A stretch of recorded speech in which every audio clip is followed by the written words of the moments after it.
অভিযোগ কমিয়ে দেন, দেখবেন সুখে থাকবেন। এইটা নাই, ওইটা নাই, এইটা পাই নাই, ওইটা পাই নাই, জীবনে এইটা হই নাই রে, ওইটা পাইলাম না রে, এরকম অভিযোগ করে দেদারছে অনেক। এরকম লোক আছে না নাই? এরা অসুখী, এরা অসফল। সফল ব্যক্তিদের একটা গুণাবলী হচ্ছে এরা কমপ্লেইন করে কম, কমপ্লেইন করে কম, তারা শুকরিয়া করে বেশি। দে আর ভেরি গ্রেটফুল, তারা শুকরিয়া করে বেশি। এটা পাই নাই, ওইটা পাই নাই, এগুলো বলবেন না। কারণ আপনি যেটা পাইয়া খুশি না, অনেকে এইটা পাওয়ার জন্য সংগ্রাম করে যাচ্ছে। আপনি এখন যেই জায়গাটাতে আছেন, এই জায়গাটাতে পৌঁছা অনেকে স্বপ্ন। আপনি এটা পেয়ে খুশি না, কিন্তু আপনার জায়গায় পৌঁছার জন্য অনেকে স্ট্রাগল করে যাচ্ছে, সংগ্রাম করে যাচ্ছে। আপনি যেই পজিশনে আছেন, শুধু এই পজিশনে আসাটাই অনেকের স্বপ্ন। তো শুকরিয়া করবেন না কেন?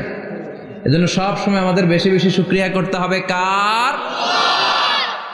রব্বুল আলামিন বলেন, কুল লাউ কানাল বাহরু মিদাদান লিকালিমাতি রাব্বি লানাফিদাল বাহরু ক্বাবলা আন তানফাদা কালিমাতু রাব্বি ওয়ালাউ জিনা বিমিসলিহি মাদাদা। সাগরের জলকে কালি করে,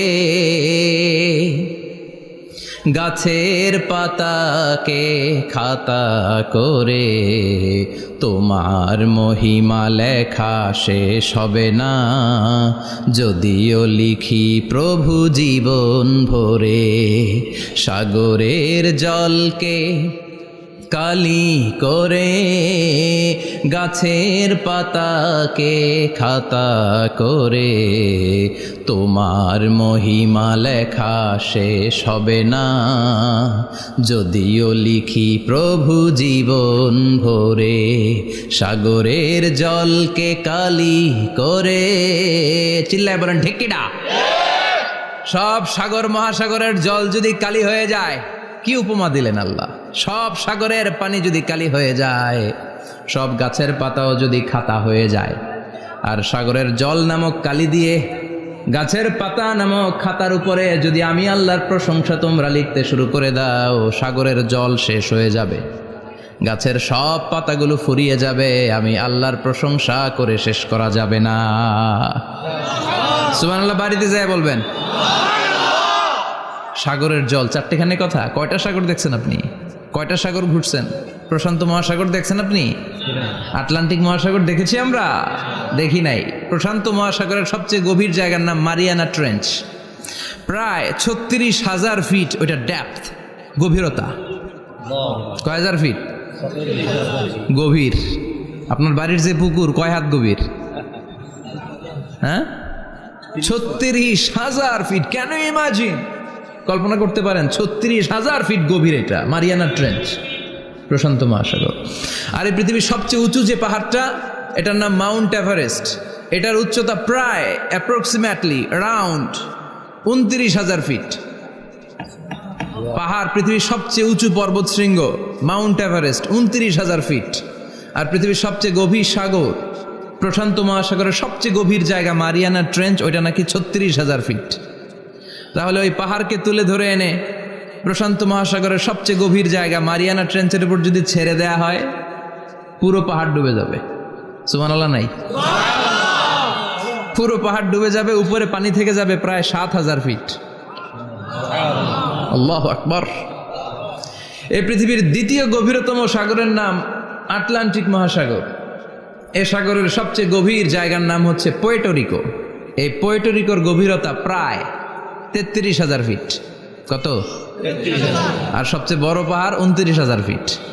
তো এই সাগরেও যদি বড় পাহাড়টা, পৃথিবীর সবচেয়ে উঁচুতম পর্বত শৃঙ্গকে এনে ছেড়ে দেয়া হয়, পুরো পাহাড় পানিতে তলিয়ে তো যাবেই, এর উপরে আরো পানি থেকে যাবে 4,000 ফিট। সাগর, মহাসাগর, পানি বেশি না কম? জোরে বলেন।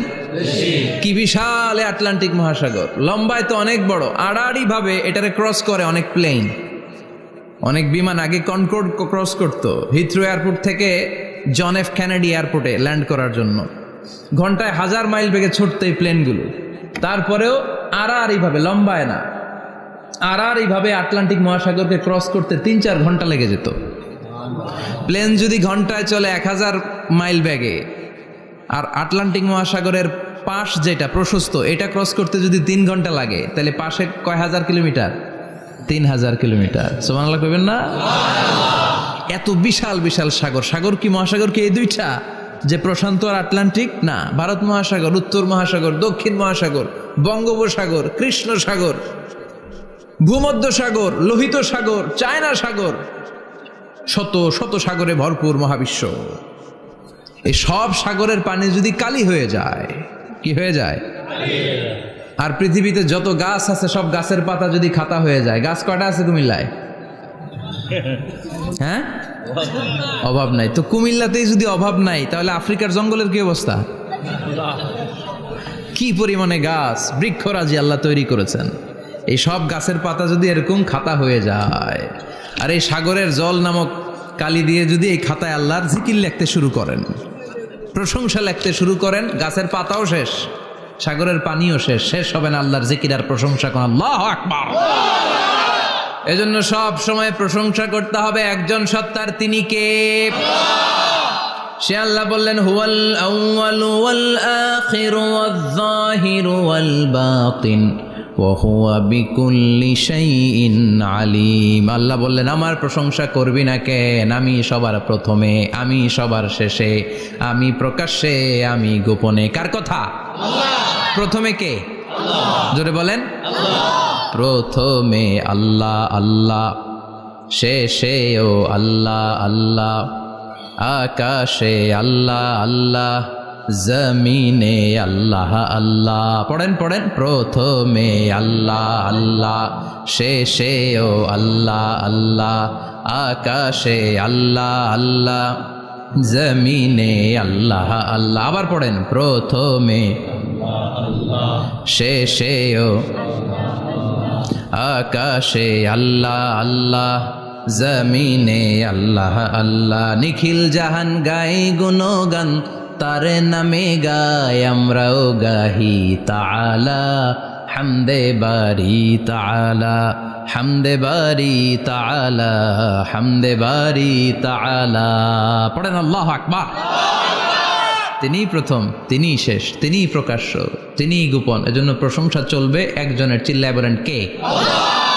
আল্লাহ তোমার প্রশংসার জন্য আমরণ আমরা করতে পারি, তৌফিক দাও। জোরে পড়েন আমিন। সুলতানপুর নুরানিয়া হাফিজিয়া মাদ্রাসা ও এতিমখানার উদ্যোগে আজকের এই প্রোগ্রাম সভাপতিত্ব করছেন আলহাজ শামসুল হক সরকার, অবসরপ্রাপ্ত সরকারি কর্মকর্তা। আসছেন সভাপতি? অসুস্থ, আল্লাহ তুমি সুস্থ করো। আমার আগে কথা বলছিলেন হযরত মাওলানা ইয়াহিয়া মাহমুদ দামাত বারাকাতুহু, প্রতিষ্ঠাতা প্রিন্সিপাল শাইখুল হাদিস জামিয়া দারুল উলুম রামপুরা ঢাকা। সুন্দর বয়ান করছিলেন, আমি খাচ্ছিলাম আর শুনছিলাম। প্রামাণ্য বর্ণনা করছিলেন কিভাবে কিয়ামত হবে, কিভাবে আমরা উঠব হুফাতান ওরাতান মুশাতান গোরলা, উলঙ্গ, নেকেড। সেদিন আমাদের গায়ে জামা থাকবে? জ্যাকেট থাকবে খালি। কি থাকবে? কিছু থাকবে, জামা থাকবে না, পায়ে জুতা থাকবে না, পেটে খাবার থাকবে না, খালি থাকবে চিৎকার। সেদিন থাকবে কি? মনে হয় কথাগুলো প্রতিদিন এগুলো রিমাইন্ডার দিবেন নিজেকে, যে ওই দিনটার মুখোমুখি আমি হতে যাচ্ছি, আমি কি তৈরি করেছি আখিরাতে নাজাতের জন্য। প্রতিদিন ভাবতে হবে যে দাদা চলে গেল, বাবা চলে গেল, আমিও ওই একই পথের যাত্রী। দ্য ডেস্টিনেশন ইজ সেম, গন্তব্য এক, কেউ আগে কেউ পরে। এটাই ওয়াজ, এটাই দামি ওয়াজ। এটা মনে রাখলেই মানুষ আর চুরি করতে পারে না, মিথ্যা বলতে পারে না, ইফটিজিং করতে পারে না, পরকিয়া করতে পারে না, মতের বিরুদ্ধে গেলে তারে রামদা দিয়ে কোপাইতে পারে না। চিল্লা এখন ঠিক কিনা? এটাই হচ্ছে ইসলাম। আখিরাতের স্মরণ, যিকরাদ্দার, চলে যেতে হবে। ছোট্ট আছি, বড় হব। এই যে দাড়ি পাকা মুরব্বীরা যারা আছেন, ওনার মায়ের পেট থেকে তো এরকম সাদা দাড়ি নিয়ে বেরিয়েছিল না? ছোট্ট বাচ্চা হয়ে এসেছিল, ওনারা ওয়া ওয়া করে কেঁদেছে। শৈশব, কৈশোর, যৌবন, প্রৌঢ়ত্ব, বার্ধক্য, বয়সের ভার, চুল আর দাড়ির শুভ্রতা। আগে ছিল সিঙ্গেল, হয়েছে ডবল, এরপরে হয়েছে মেয়ের বাপ, এরপরে শ্বশুর, এরপরে নানা। This is the circle of life. এটাই সার্কেল, রাউন্ড, এভাবে ঘুরে আবার চলে যেতে হবে। এই চিন্তাটা যদি মাথায় থাকে, ওই লোক টেন্ডারবাজি করতে পারে? চাঁদাবাজি, ইফটিজিং, মিথ্যা বলতে পারে, যৌতুক খেতে পারে? এজন্য সব সময় give yourself the reminder of আখিরা। আখিরাতের রিমাইন্ডার নিজেরাই নিজে দেন। অন্যায় হয়ে গেলে, ভুল হয়ে গেলে রিমাইন্ডার দেন যে থাকতে আসি নাই, চলে যাব। কেউ থাকতে পারে নাই, নবীরাও পারে নাই। যেই মালাকুল মাউত রুহু কবজ করে, ওই ফেরেশতা থাকতে পারছে? চলে গেছে। আমাদেরকে চলে যেতে হবে। আল্লাহ বুঝার তৌফিক দাও। তো উনি এগুলো নিয়ে দেখলাম কথা বলছিল, চমৎকার বলছিল। এরকম ভালো আলেমদের দাওয়াত দেওয়া উচিত, যারা কিচ্ছা কাহিনী না বলে কনস্ট্রাকটিভ কথা বলে, কিছু শিখে যাওয়া যায়, কিছু জেনে যাওয়া যায়। পুঁজির বোঝাটা হালকা না, ভারী করা যায়, ঠিক কি না? আল্লাহ আমাদেরকে তৌফিক দান করুক, উনি যা বললেন আমরা যেন আমল করতে পারি। আরো অনেকে কথা বলেছেন, যারাই বলেছেন নিঃসন্দেহে কোরআন থেকে বলেছেন। আমরা চাই এই কোরআনের কথা ছড়িয়ে পড়ুক শহর, গ্রাম, বন্দর, বিশ্বের আনাচে কানাচে, সব জায়গায়। রাজি আছেন তো? কোরআন দিয়ে দেশ চলুক আমরা চাই না? কোরআন দিয়ে সমাজ চলুক আমরা চাই না? কোরআনের ভেতরে সব সমস্যার সমাধান দিয়েছে কে? আল্লাহ। সমাধান চাও যদি জীবনে মরণে, ফিরে যাও খুঁজে নাও, চোখ রাখো কোরআনে। পড়েন সবাই, সমাধান ফিরে যাও খুঁজে নাও, চোখ রাখো কোরআনে। If you want the solution this দুনিয়ায় নাখিরা, go back, have a look to the holy কোরআনে। ঠিক কিনা? Go back, sit down and have a look to the Quran. বসো, ঠান্ডা মাথায় দেখো কোরআনে কি বলেছে আল্লাহ। প্রবলেম সলভিং মেথোডোলজি, সব সমস্যার সমাধান এই কোরআনে আছে না নাই? এই কোরআনের মজলিসে আজকে আসতে বসতে পেরে খুশি না বেজার? কম না বেশি? আসুন আমরা আল্লাহর দরবারে শুকরিয়া জানাই আর পড়ি আলহামদুলিল্লাহ। প্রাণটা খুলে পড়েন আলহামদুলিল্লাহ। আল্লাহর একটা ডাক দেন, বলেন ইয়া আল্লাহ। আরো জোরে পড়েন ইয়া আল্লাহ। আল্লাহ তুমি কবুল করো। আমরা সরাসরি এই বইটা থেকে এখন কথা শুনবো। এই দেখেন, পৃথিবীর কোনো বইয়ে এত ময়লা থাকে না যত ময়লা থাকে কোরআনে। কারণ সমাধান দিবে তো, এজন্য ময়লা টয়লা নিয়ে সব সমাধান করে ফেলবে কোরআন। যত জায়গায় তাফসির করতে যাই ধুলাবালি মিশে থাকে।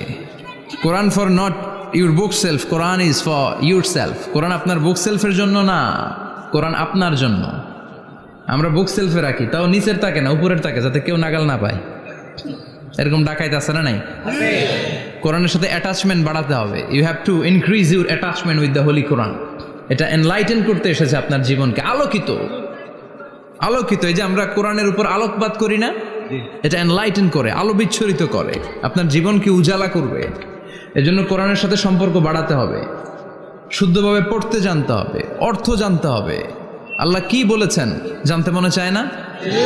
আসুন আমরা জানার চেষ্টা করি। আল্লাহ তুমি তৌফিক দাও, পড়েন আমিন। আমি আপনাদের খেদমতে সূরা ইয়াসিন থেকে তেলাওয়াত করছি, টের পাইছেন? ইয়াসিন মুখস্থ আছে কার কার? আর উঠবে না হাত? মাশাআল্লাহ। অর্ধেক মুখস্থ আছে কার দেখি?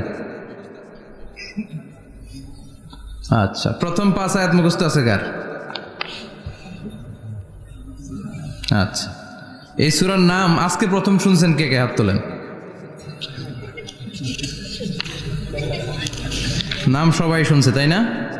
আল্লাহ কবুল করো। আরো জোরে পড়েন আমিন। তো সূরাতু ইয়াসিন থেকে আজকে আমরা কথা শুনবো ইনশাআল্লাহ। পড়েন ইনশাআল্লাহ, যতটুকু আমাদের সাধ্যে কুলায়। এটা মাক্কি সূরা। সূরা ইয়াসিনটা কি সূরা? মাক্কি সূরা। বিশ্বনবীর জীবনে 2টা পর্ব, একটা মাক্কি পর্ব, একটা মাদানী পর্ব। একটা হচ্ছে মাক্কি ইনিংস আর একটা মাদানী ইনিংস। ক্রিকেটে ইনিংস থাকে, ফার্স্ট ইনিংস, সেকেন্ড ইনিংস, বুঝতে সুবিধা না? কমন পড়ছে সবার? তো এটা হচ্ছে বিশ্বনবীর মাক্কি ইনিংসের একটা সূরা। মাক্কি ইনিংসের বৈশিষ্ট্য হচ্ছে বিশ্বনবী তাওহীদের দাওয়াত দিয়েছেন, রিসালাতের দাওয়াত দিয়েছেন, আখিরাতের কথা বলেছেন, একটু নরম নরম কথা বলেছেন। কারণ চারদিকে খালি মাইর, চারদিকে কি কোরআনের কথা বললে মাইর আছে না? মার খেতে হয়, বকা শুনতে হয়, ঝুঁকি নিয়ে কথা বলতে হয়। চিল্লা এখন ঠিক কিনা? বিশ্বনবীরে বলা হলো এগুলো ছেড়ে দেন, এগুলো ছেড়ে দেন। সুন্দরী নারী দেব, টাকার পাহাড় দেব, ক্ষমতার চেয়ারে বসিয়ে দেব, সব দিব। এই হচ্ছে আমাদের 3 দফা। নারী দিব, সম্পদ দিব, ক্ষমতা দিব। বিষ্ণু বললেন আমার খালি 1 দফা। আমার কয় দফা? 1 দফা। লা ওয়াদাউ আশ-শামসা ফি ইয়ামিনি, সূর্য যদি ডান হাতেও দাও, ওয়াল কামারা ফি ইয়াসারি, চন্দ্র যদি বাঁ হাতেও দাও, এই কালেমার দাওয়াত থেকে 1 হাতও আমার পিছনে নেওয়া যাবে না। চিল্লা এখন ঠিক কি না? মুমিন কখনো ভয় পায় না, মুমিন কখনো পিছু হটে না, মুমিন স্ট্র্যাটেজি চেঞ্জ করে, মুমিন কৌশলী হয়। এই রাস্তা দিয়ে যাওয়া যায় না, বৈশা বৈশা কেঁদে লাভ নাই, রাস্তা আরেকটা খুঁজতে হবে, আরেকটা রাস্তা বানায় নিতে হবে। এটাই হচ্ছে মুমিনের বৈশিষ্ট্য। আল্লাহ তুমি বোঝার তৌফিক দাও। তো বিশ্বনবীর মাক্কি ইনিংসের খেলার সিস্টেম ছিল ঠ্যাক দিয়ে খেলতেন। ক্রিকেটে কি বলে যে উইকেট বাঁচায় খেলতে হবে, তোমার উইকেট যাতে পড়ে না যায়। তো ঠেকায় ঠেকায় খেলে। তো বিশ্বনবী ঠেকায় ঠেকায় খেলছেন, আর 4 ছক্কা মারছে সব মাদানি ইনিংসে। সুবহানাল্লাহ নাই? মাদানি ইনিংসে বিশ্বনবী গর্জে উঠলেন, জ্বলে উঠলেন আপন শক্তিতে। রবি না? তো বিশ্বনবী মাদানি ইনিংসে যেটা করেছেন সেটা হচ্ছে সমাজ সংস্কার করেছেন। He was a very good reformer of the society, as a father, as a husband, as a reformer of the society, as a lawgiver, as a lawmaker, as a commander, and as a messenger. Muhammad is the Superman of the world. স্বামী হিসেবে, বাবা হিসেবে, নেতা হিসেবে, নবী হিসেবে, সমাজ সংস্কারক হিসেবে, আইন প্রণেতা হিসেবে মুহাম্মদ হচ্ছেন এই পৃথিবীর জন্য সুপারম্যান। তার কোনো তুলনা হয় না, বিশ্বনবীর কোনো তুলনা হয় না। Beyondless, boundless, bottomless. তারা নিয়ে কথা বলতে গেলে সময় ফুরায় যাবে, মাইকের ব্যাটারি শেষ হয়ে যাবে, মাগার কথা শেষ হবে না। এজন্য ওনার জীবনের ক্ষেত্রে বলা হয় বিয়ন্ডলেস, বাউন্ডলেস, বটমলেস। অসাধারণ ব্যক্তিত্ব, সুপার ক্যালিফ্রাজিলিস্টিক এক্সপিয়ালিডোসাস, অসাধারণ, যার কোনো তুলনা হয় না, এক্সেলেন্ট, আনপ্যারালাল। মাদানী জীবনে উনি সশস্ত্র সংগ্রাম করলেন, সংস্কার করলেন সমাজটাকে, সেনাবাহিনী বানালেন। তখন আর নরম নরম ভাবে খেলে নাই, গরম ভাবে খেলেছে। এটা হচ্ছে ইমানের দাবি। মুমিনরা কৌশলী হয়, যখন যে পরিস্থিতি, ওই পরিস্থিতির সাথে তাদের স্ট্র্যাটেজি তারা পাল্টায়। তো বিশ্বনবীর মাদানী ইনিংসে এই সূরা নাজিল হয়নি, হয়েছে মাক্কি ইনিংসে, মাক্কি সূরা। এই সূরার অনেক ফজিলত, ছোটবেলা থেকেই সূরা ইয়াসিনের অনেক ফজিলতের কথা আমরা শুনেছি না? বিশ্বনবী বলেছেন ইন্না লিকুল্লি শাইইন কলবান ওয়া কলবুল কোরআনি সূরাতু ইয়াসিন। সব জিনিসের একটা কলব আছে, হৃদয় আছে, অন্তর আছে, আর কোরআনের কলবের নাম হচ্ছে সূরা ইয়াসিন। বিশ্বনবী বললেন ইন্না লিকুল্লি শাইইন কলবান, সব জিনিসের একটা কলব আছে। ওয়া ইন্না কলবাল কোরআনি সূরাতু ইয়াসিন, আর কোরআনের কলবের নাম হলো সূরাতু ইয়াসিন। মান ক্বারাআ সূরাতা ইয়াসিন মাররা ওয়াহিদা, একবার সূরাতু ইয়াসিন তেলাওয়াত করলে 10 পারা কোরআন খতমের সওয়াব হয়ে যায়। বিশ্বনবী বলতেন ইন্না ফিল জাসাদি মুদগা, দেহে একটা গোশতের টুকরা আছে, ইযা সালুহাত সালুহাল জাসাদু কুল্লু, এই দেহের গোশতের টুকরা যদি ভালো হয়ে যায় পুরো দেহটারে ভালো করে দেয় কে? আল্লাহ। এই দেহের গোশতের টুকরাটা যদি পচে যায় পুরো দেহটারে নষ্ট করে দেয় কে? আল্লাহ। বিশ্বনবী বললেন আলা ওয়াহিয়াল কলব, ওই টুকরাটার নাম হলো কলব। টুকরাটার নাম কি? কলব। এজন্য কলবের মধ্যে আল্লাহর জিকির বসাইতে হবে। কি বসাবেন? জিকির। নাকি আয়না বসাবেন? আয়না বসায় না?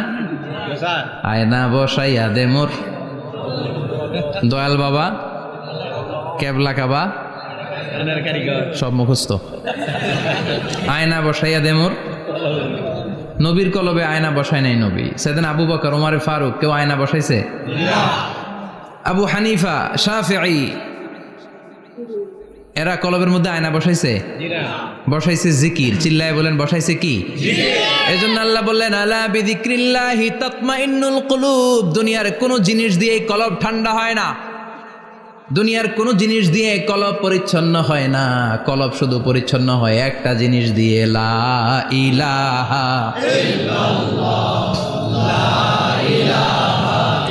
লা ইলাহা ইল্লাল্লাহু মুহাম্মাদুর রাসূলুল্লাহ সাল্লাল্লাহু আলাইহি ওয়াসাল্লাম। তাহলে কোরআনের একটা কলব আছে, আমাদের দেহে যেমনি কলব আছে, প্রতিটা প্রাণীর যেমনি কলব আছে, অন্তর আছে, কোরআনেরও কলব আছে না নাই?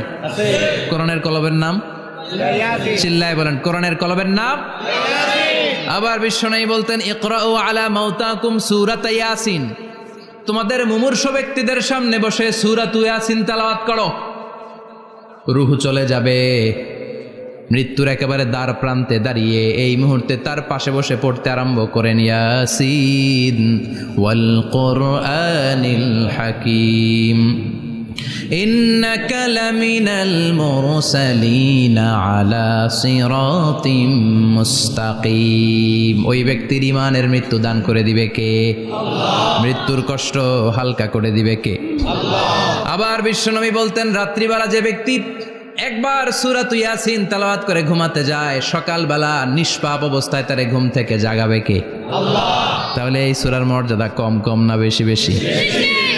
কলবুল কোরআন, এটা কোরআনের কলব, একবার পড়লে 10 পড়ার সওয়াব। আবার মুমূর্ষু ব্যক্তির সামনে বসে সূরা ইয়াসিন তেলাওয়াত করতে বলা হয়েছে, তাহলে মৃত্যুর কষ্টরে হালকা করে দেয় কে? আল্লাহ। আবার রাত্রিবেলা সূরা ইয়াসিন তেলাওয়াত করলে সকালবেলায় নিষ্পাপ বানায় দেয় কে? আল্লাহ। মনে থাকবে? কোরআনের কলবের নাম কি? ভুলে যাবেন না তো? বেশি বেশি তেলাওয়াত করতে রাজি আছেন? সকাল সন্ধ্যা তেলাওয়াত করবেন তো?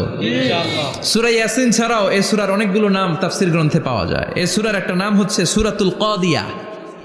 সূরাতুল কাদিয়া তাকদি হাজাতা কারিইহা। যে এই সূরা তেলাওয়াত করে ওই তেলাওয়াতকারীর যে হাজত আছে, প্রয়োজন আছে, এই সূরার বরকতে আল্লাহ তার প্রয়োজন পূরণ করে দেয়। আমাদের জীবনে প্রয়োজন আছে না নাই? কার কাছে চাইবো? বিপদে পড়লে কারে বলবো? আমরা বিপদে পড়লে প্রথমে শেয়ার দেই ফেসবুকে। কোথায় শেয়ার?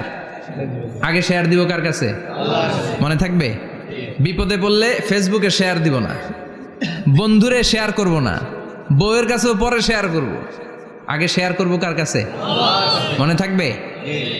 এজন্য বিশ্বনবী বলতেন, এই সূরার নাম সূরাতুল কাদিয়া, মানুষের হাজত পূরণ করে দেয়। এই সূরা তেলাওয়াত করে যদি আপনি আল্লাহর কাছে কোনো বিপদ থেকে পানা চান অথবা কোনো প্রয়োজন নিয়ে দোয়া করেন, সূরার বরকতে প্রয়োজনটা পূর্ণ করে দেয় কে? আল্লাহ। কেউ যেটা পারে না পারে কে? আল্লাহ। কেউ যেটা দেয় না দেয় কে? আল্লাহ। কেউ যেটা শোনে না শোনে কে? আল্লাহ। তাহলে পেলাম সূরাতুল কাদিয়া। আরেকটা নাম আছে সূরার, সেটা হচ্ছে সূরাতুল আযীমা, সুমহান সূরা। কি সূরা? সুমহান, আযীমা। এই আযীম আর আযীমা এই শব্দ দুইটা অনেক দামি, আল্লাহ যে কোনো জায়গায় ব্যবহার করেন নাই। বিশ্বনবীর চরিত্রের উপমা দিতে যে আল্লাহ আযীম শব্দ বলেছেন, তাই না? রব্বুল আলামিন বলেন, ওয়া ইন্নাকা লাআলা খুলুকিন আযীম। ও নবী, সাধারণ কোন চরিত্র আপনারে আমি দেই নাই, আপনারে আমি দিয়েছি আযীম একটা চরিত্র। খুলুকুন আযীম, and verily indeed you are on a very good standard of character. অসাধারণ চরিত্র দিয়েছি। বিশ্বনবীর চরিত্র বুঝাতে যে আল্লাহ কি শব্দ ব্যবহার করেছেন? কথা বলে না, তাফসীর শিখে যেতে হবে। কোন শব্দ ব্যবহার করেছেন? আযীম। আবার আল্লাহ নিজের পরিচয় দিতে যে আযীম বলেছেন, ওয়ালা ইয়াউদুহু হিফযুহুমা ওয়া হুয়াল আলিয়্যুল আযীম। সুবহানাল্লাহ। আকাশ জমিনের নিয়ন্ত্রণ করতে যে আল্লাহ কখনো ক্লান্ত হয় নাকি? কারণ তিনি হচ্ছেন আল আলিয়্যুল আযীম। আল্লাহু আকবার। তার মানে নবীর চরিত্রের ক্ষেত্রে আযীম, আল্লাহর নিজের সত্তার ক্ষেত্রে আল্লাহ বললেন আযীম। আবার বললেন কিয়ামতের দিন গোটা পৃথিবীটারে আমি নাড়িয়ে দেব, গোটা পৃথিবীতে একটা আমি ভূমিকম্প দিব। এই কথাও কোরআনে আছে না নাই? ইযা জুলজিলাতিল আরদু জিলজালাহা আল কারিয়াতু মাল কারিয়া। পুরো পৃথিবী কাঁপিয়ে দিব। এই কাঁপাকাঁপিটা ওই দিনের ভূমিকম্পটা কি অন্যান্য সময়ের ভূমিকম্পের মতো হবে?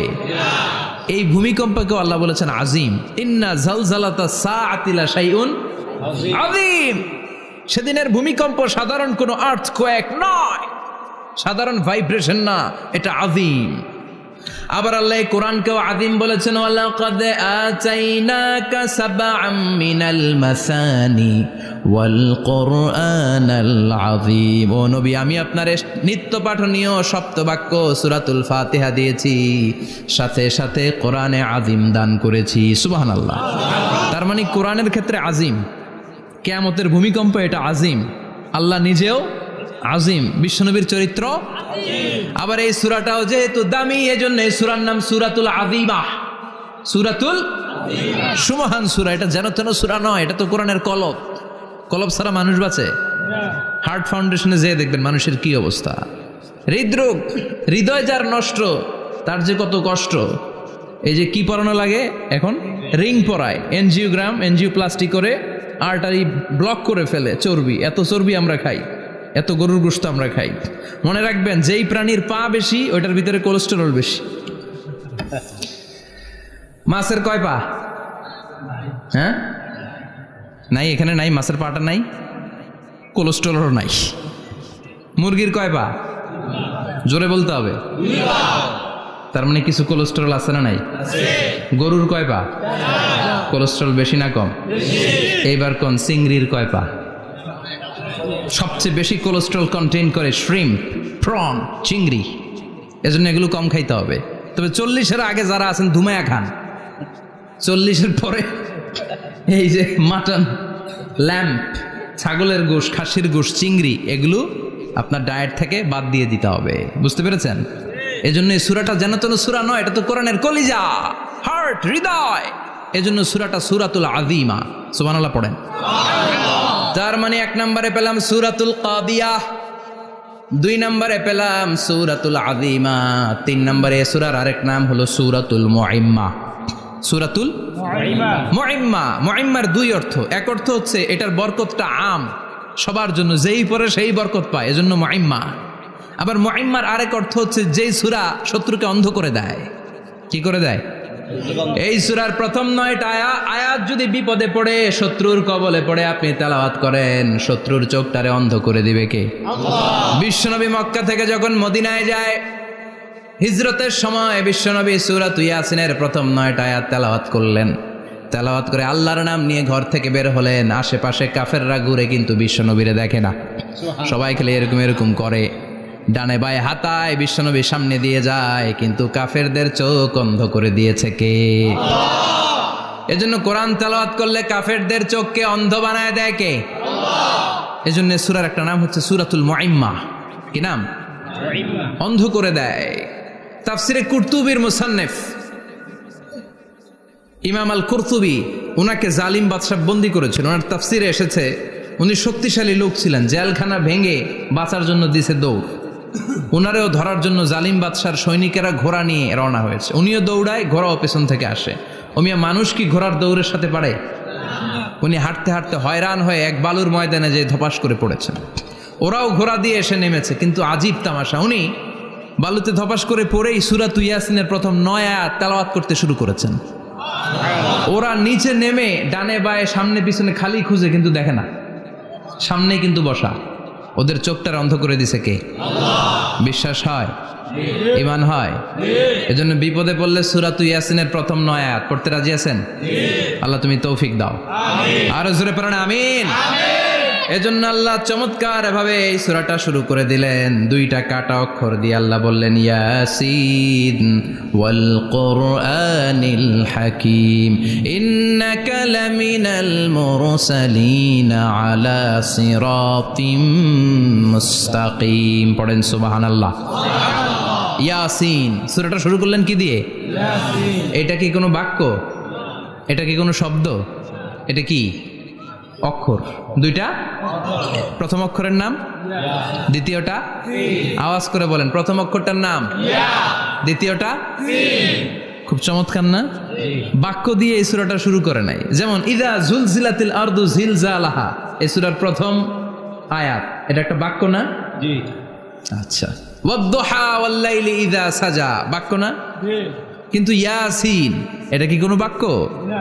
এটা কি কোনো শব্দ? না, এটা কাটা 2টা অক্ষর। সুবহানাল্লাহ পড়েন। আল্লাহ 114টা সূরার প্রায় 29টা সূরা এরকম কাটা কাটা অক্ষর দিয়ে শুরু করেছেন। সুবহানাল্লাহ নাই? এই 29টা সূরা কখনো আল্লাহ একটা অক্ষর দিয়ে শুরু করেছেন, কখনো 2টা অক্ষর দিয়ে, কখনো 3টা দিয়ে, কখনো 4টা দিয়ে, কখনো 5টা দিয়ে। একটা অক্ষর দিয়ে আল্লাহ কোরআনের সূরা শুরু করেছেন, এরকম একটা সূরা বলেন। নুন ওয়াল কলামি ওয়া মা ইয়াসতুরুন। নুন, নুন দিয়ে সূরা শুরু হয়ে গেছে। তারপরে কফ, এক অক্ষর দিয়ে সূরা শুরু হয়ে গেছে। সুবহানাল্লাহ পড়েন। সুবহানাল্লাহ। এবার বলেন 2 অক্ষর দিয়ে সূরা শুরু হয়েছে এরকম সূরা বলেন। আমিন। এত দূরে যান কেন? এটা আছে না নাই? আছে, ইয়াসিন। ইয়াসিন, সুবহানাল্লাহ পড়েন। ইয়াসিন 2 অক্ষর দিয়ে। তারপরে হামিম। এবার 3 অক্ষর দিয়ে আল্লাহ সূরা শুরু করছেন এরকম। আলিফ লাম মিম তা সিন মিম। আল্লাহু আকবার। আবার 4টা অক্ষর দিয়ে সূরা শুরু হয়েছে এরকম আছে না নাই? হাফেজ সাহেব কোন? আলিফ লাম মিম র, আলিফ লাম মিম সদ আছে না নাই? আবার 5টা কাটা অক্ষর দিয়ে সূরা শুরু হয়েছে এরকম সূরাও আছে না নাই? সূরা মারিয়ামের শুরুতে কি আছে? কাফ হা ইয়া আইন সাদ। সুবহানাল্লাহ পড়েন। এরকম প্রায় 29টা সূরা আল্লাহ কাটা কাটা অক্ষর দিয়ে শুরু করেছেন, কোনো বাক্য দিয়ে নয়, কোনো শব্দ দিয়ে নয়। কি দিয়ে? হারফ দিয়ে। হারফ, এই হারফগুলোরে বলে হুরুফ আত-তাহাজ্জি বা হুরুফ আল মুকাত্তাআত, কাটা কাটা অক্ষর। মনে রাখবেন কোরআনের আয়াতগুলো 2 ভাগে বিভক্ত, একটা মুহকাম, একটা মুতাশাবিহ। মুহকাম মানে যেগুলোর অর্থ আমরা জানি, যেগুলোর ব্যাখ্যা আমরা জানি, যেটার ইন্টারপ্রিটেশন, এক্সপ্লেনেশন আমাদের জানা আছে। আর মুতাশাবিহ আমরা অর্থ জানি না, আমরা ব্যাখ্যা জানি না, এটা দিয়ে আসলে কি বুঝাইছে আমরা কেউ জানে না। জানে একজন, চিল্লায় বলেন তিনি কে? আল্লাহ বললেন ওয়া ইন কুনতুম ফি রাইবিম মিম্মা নাযালনা আলা আবদিনা ফাআতু বিসূরাতিন মিন মিসলিহি ওয়াদউ শুহাদাআকুম মিন দুনিল্লাহি ইন কুনতুম সাদিকিন। আল্লাহ বললেন ও জাহেলি যুগের লোকেরা, শোনো শোনো, এত আরবি কবিতা বানাতে পারো, এত গল্প লিখতে পারো, আরবিতে এত নোবেল বানাতে পারো, উপন্যাস বানাতে পারো, আর্টিকেল লিখতে পারো। আমার নবীর উপর যে কোরআন আমি নাজিল করেছি, এই কোরআনের ব্যাপারে অন্তরে যদি কোনো সন্দেহ থাকে, বাপের বেটা হলে পারলে কোরআনের মতো একটা সূরা বানিয়ে নিয়ে আসো। পারছে? কিয়ামত পর্যন্ত কেউ পারবে? বিশ্বনবী যেই জামানাতে এসেছিলেন ওই জামানায় আরবি ভাষা সাহিত্যের উৎকর্ষতা সাধিত হয়েছিল।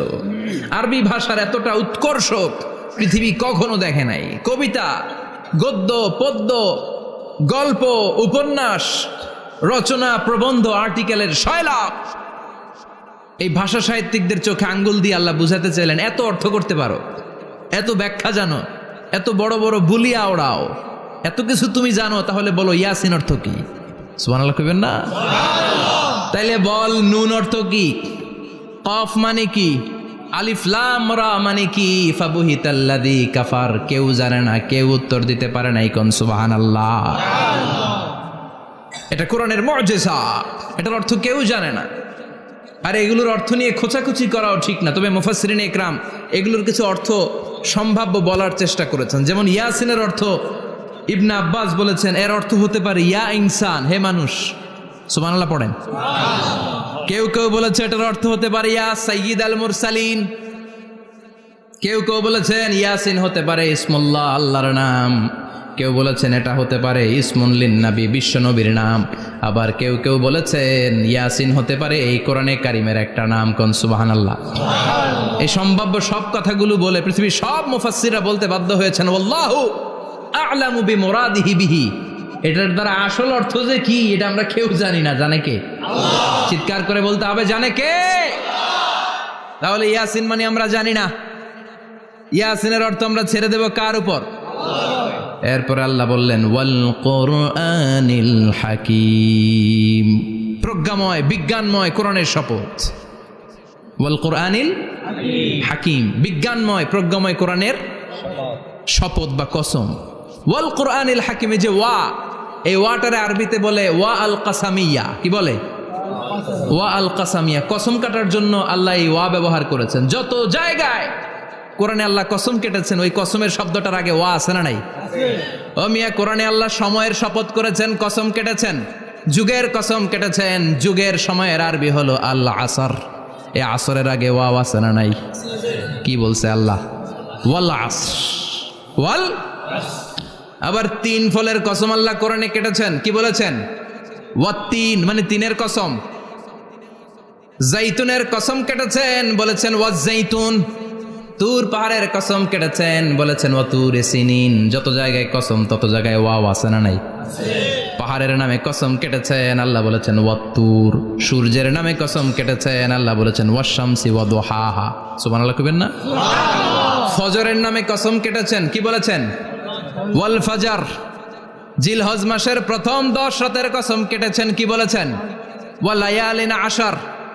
জোর আর বেজরের কসম কেটেছেন, আল্লাহ বলেছেন ওয়াশ-শাফঈ ওয়াল ওয়াতর।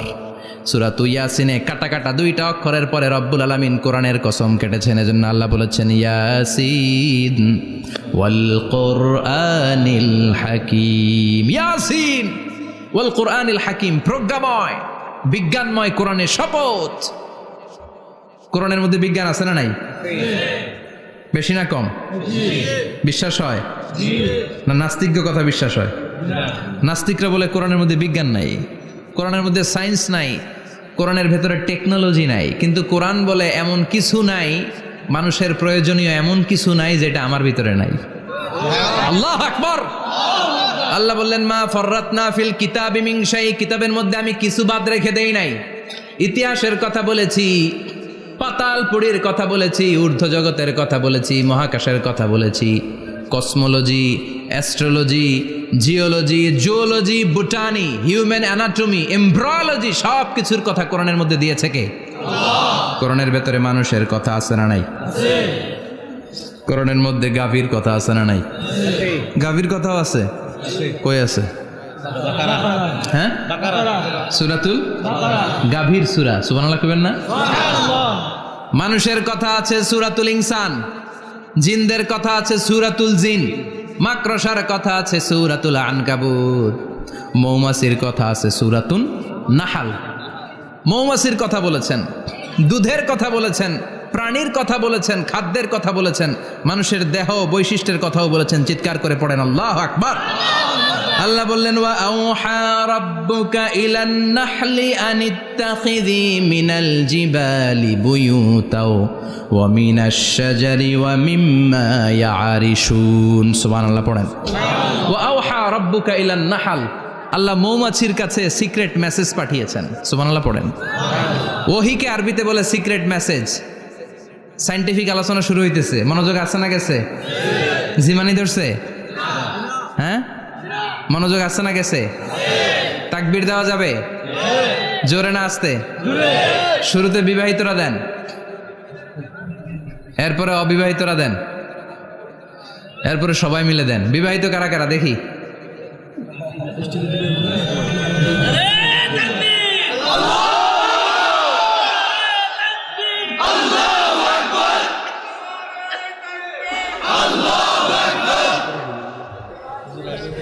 বিবাহিতরা অবিবাহিতরা দিবেন না?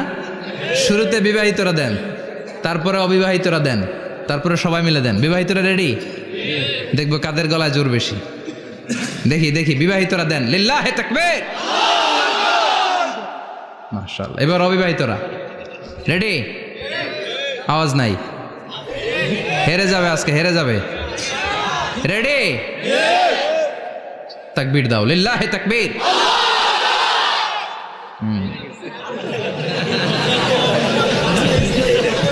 ইয়াংদের পারফরমেন্সই আলাদা, আওয়াজ বেশি।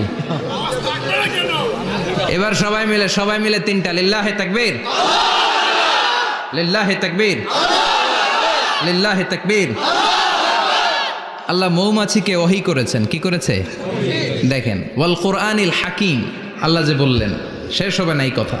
ওয়াল কুরআনিল হাকিম, বিজ্ঞানময় কোরআনের শপথ, প্রজ্ঞাময় কোরআনের শপথ। বিশ্বনবী বলেন লা তুহসা আজাইবুহু, কোরআনের আশ্চর্যান্বিতার কোনো শেষ নাই। ওয়ালা তাবলা গারাইবুহু, কোরআন কোনোদিন কারো কাছে পুরাতন মনে হয় না। ফিহি মাসাবিহুল হুদা, কোরআনের মধ্যে আছে হেদায়েতের মশাল। ওয়া মানারুল হিকমা, কোরআন হলো বিজ্ঞানের সুউচ্চ মিনার। লা তুহসা আজাইবুহু, কোরআনের আশ্চর্যান্বিতার শেষ নাই। যতই পড়বেন আপনি আশ্চর্য হয়ে যাবেন, যতই স্টাডি করবেন, যতই অধ্যয়ন করবেন, আপনার চোখকে খুলে দিবে কে?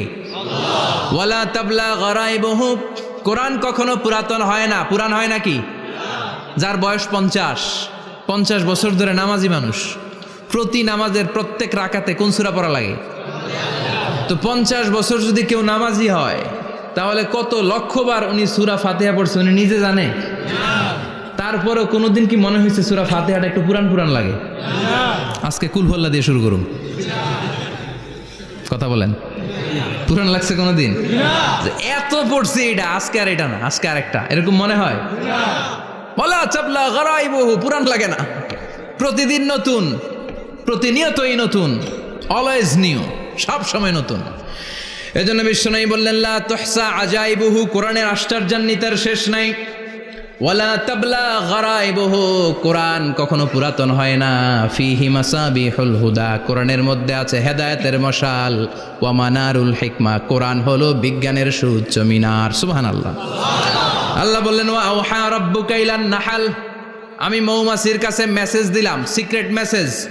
আনিত্তাখিযি মিনাল জিবালি বুয়ুতা, তোমরা পাহাড়ের মধ্যে তোমাদের বাড়ি বানাও, মৌচাক বানাও। অমিনা সাজার, গাছের মগ ডালে, বড় বড় ডালে তোমরা বাসা বানাও। ওয়ামিম্মা ইয়ারিশুন, উঁচু উঁচু জায়গায় মৌচাক বানাও, যাতে করে গ্রামের ছোট্ট ছেলেরা ঢিল মারতে না পারে। কোন সুবহানাল্লাহ। মৌমাছির আল্লাহ শিখাই দিছে। নিচু জায়গায় কোনোদিন মৌমাছির বাসা দেখবেন? নিচু জায়গায় সহজে নাগাল পাওয়া যায়, ধরা যায়। কথা কন। ডাল বেয়ে মগ ডালে ওঠা লাগে মধু খাইতে চাইলে। চিল্লায় বলেন ঠিক কিনা?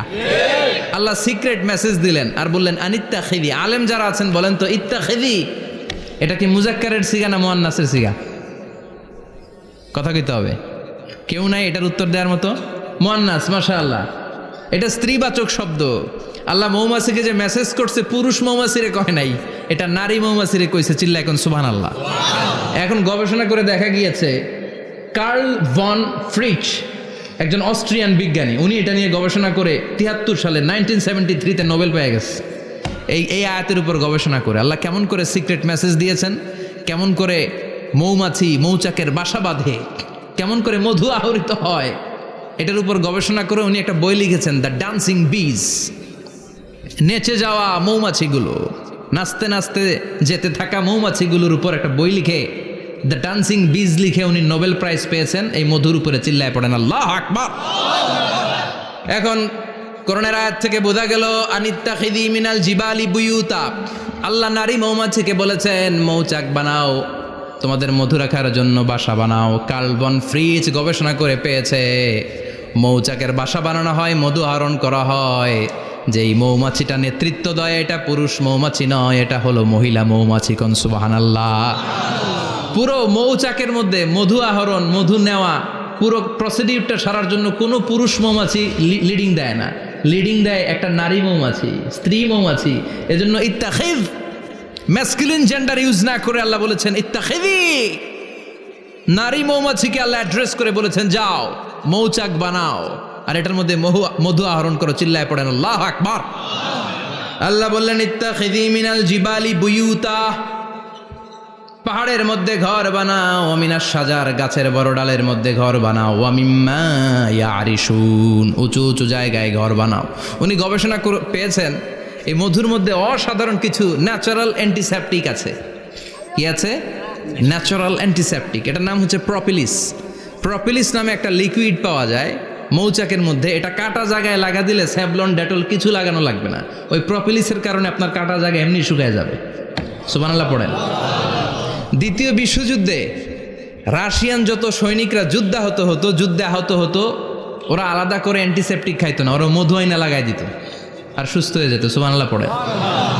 নিউজিল্যান্ডের কিছু বিজ্ঞানীরা আবিষ্কার করেছে মৌমাছির হুলের ভিতরে রেমেটিক ফিভারের অ্যান্টিবায়োটিক আছে।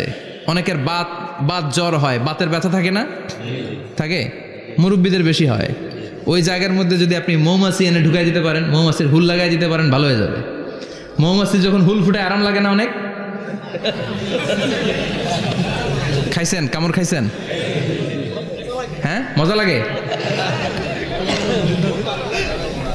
তো নিউজিল্যান্ডের এই গবেষকরা এরা আবিষ্কার করেছে যে মৌমাছি যদি হুল ফুটিয়ে দেয়, ওইখানে বাতের ব্যথা থাকলে, বেদনা থাকলে এটা ভালো হয়ে যাবে। আমি নিজে দেখেছি, বিবিসি একটা ডকুমেন্টারি, ইজিপশিয়ান একজন ফিজিশিয়ান, চিকিৎসক, উনি ওনার বাতের ব্যথায় আক্রান্ত যত রুগীরা আছে ওদের গায়ের মধ্যে মৌমাছি এনে এনে নিজে নিজে হুল ফুটায়।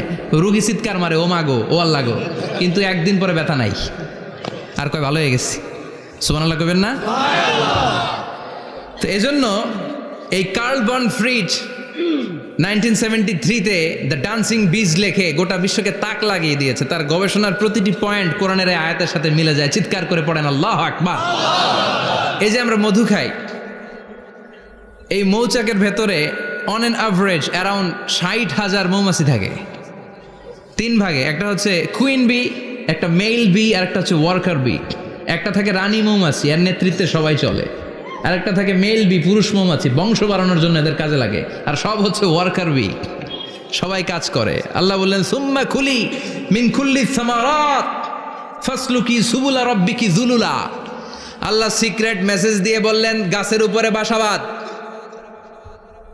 পাহাড়ের উপরে মৌচাকের বাসাবাদ, উঁচু উঁচু জায়গায় তোমরা তোমাদের বাসা বাঁধো। সুম্মা কুলি মিন কুল্লি সামারাত, এরপর এলাকার যত মিষ্টি মিষ্টি ফুল আছে, ফল আছে, ওখান থেকে রস নিয়ে আসো। সুবহানাল্লাহ। পুষ্পরস সংগ্রহ করে মধুগুলো, এটার বলে sweet nectar. They collect the sweet nectar from the flowers.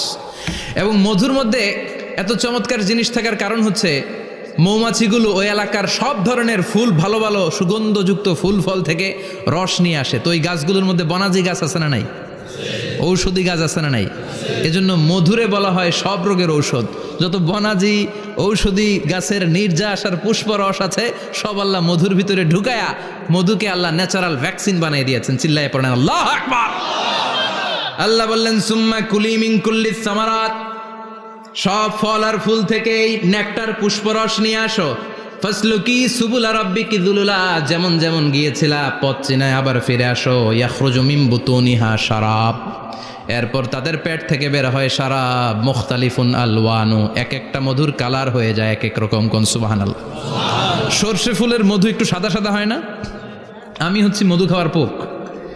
আমি দেশে বিদেশে যেখানে গিয়েছি ফ্রেশ হানি আমি অনেক খুঁজেছি। ইয়ামানি একটা মধু পাওয়া যায়, ইয়ামানের সাওয়াহিলি এলাকায়, পাহাড়ি এলাকায়, একেবারে কুচকুচে কালো। আবার অনেক মধু আছে কিছুটা খয়েরি এবং হলুদ বর্ণের, কিন্তু সরষে ফুলের যে মধুটা এটা অনেকটা সাদা। এই পুষ্পরস নিয়ে মৌমাছিগুলো মৌচাকের মধ্যে ঢেলে দেয় না, এগুলো খেয়ে ফেলে। প্রত্যেকটা মৌমাছির পেটের ভেতরে আল্লাহ 2টা করে স্টোমাক দিয়েছে, পাকস্থলী। সুবহানাল্লাহ পড়েন। এটাই Karl von Frisch the dancing bees বইয়ের মধ্যে লিখেছে গবেষণায়, যে 2টা পাকস্থলী।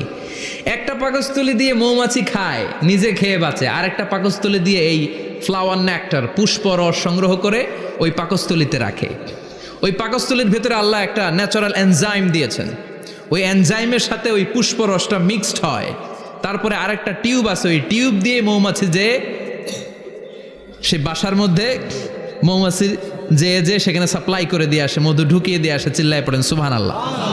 তার মানে বিষয়টা এমন না ফুলের রস নিয়ে মৌচাকের দিয়ে আসলো, ফুলের রস সে নেয়, তার স্পেশাল একটা স্টোমাকের মধ্যে ঢুকায়, সেখানে এনজাইম দিয়ে পাচক রস দিয়ে আল্লাহ এটাকে সমৃদ্ধ করে দেয়। তারপর আলাদা একটা নল দিয়ে টিউব দিয়ে মৌচাকের ভেতরে ঢুকিয়ে দেয়। কোন সুবহানাল্লাহ। কি অসাধারণ পদ্ধতিতে আল্লাহ মধু বানালেন। আর কি সুন্দর মধু হাতের মধ্যে লয়া জিব্বা দিয়া চাটে আর গান গায়, মধু হই হই বিষা বাইলা।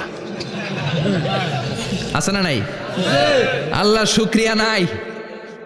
মধু খায় আর গান গায়, মধু হই হই বিষা বাইলা, অনহারণে ভালোবাসার দাম নদিলা। আছে না নাই? ডাকাই। তাই মধু খেয়ে শুকরিয়া করতে হবে কার? বসো, চিৎকার করে বলেন শুকরিয়া করতে হবে কার? আল্লাহ বললেন ইয়াখরুজু মিন বুতুনিহা, এটা মধু সরাসরি চলে আসে না, ওর পেট থেকে বের হয়। মুখতালিফুন আলওয়ানুহু, বিভিন্ন রঙের মধু আছে না নাই? ব্ল্যাক কালারের মধু হয়, হোয়াইট হানি হয়, অর্গানিক হানি হয়, ক্রিমড হানি হয়। কত ধরনের মধু যে আল্লাহ পৃথিবীতে রেখেছে তার ইয়ত্তা নাই। এরপর আল্লাহ বললেন ফিহি শিফাউন লিন্নাস, মধুর ভেতরে শিফা দিয়েছে কে? আল্লাহ। এজন্য বিশ্বনবীর খাদ্য তালিকার মধ্যে মধু আছে না নাই? বিশ্বনবী সুগন্ধযুক্তওয়ালা মধু খেতেন, দুর্গন্ধযুক্তওয়ালা কোনো মধু মুখে নিতেন না। সুবহানাল্লাহ। বিশ্বনবীর জামানায় মাগাফির নামে একটা মধু ছিল, দুর্গন্ধযুক্ত, এটা কখনো বিশ্বনবী মুখে নিতে চাইতেন না। সুগন্ধযুক্ত মধু সবসময় বিশ্বনবী খেতেন। বিশ্বনবীর স্ত্রীরা এই সুগন্ধিযুক্ত মধু বোতলের মধ্যে প্রিজার্ভ করে রাখতেন বিশ্বনবীকে দেওয়ার জন্য। বিশ্বনবী প্রাণ ভরে এগুলো পান করতেন, সুবহানাল্লাহ।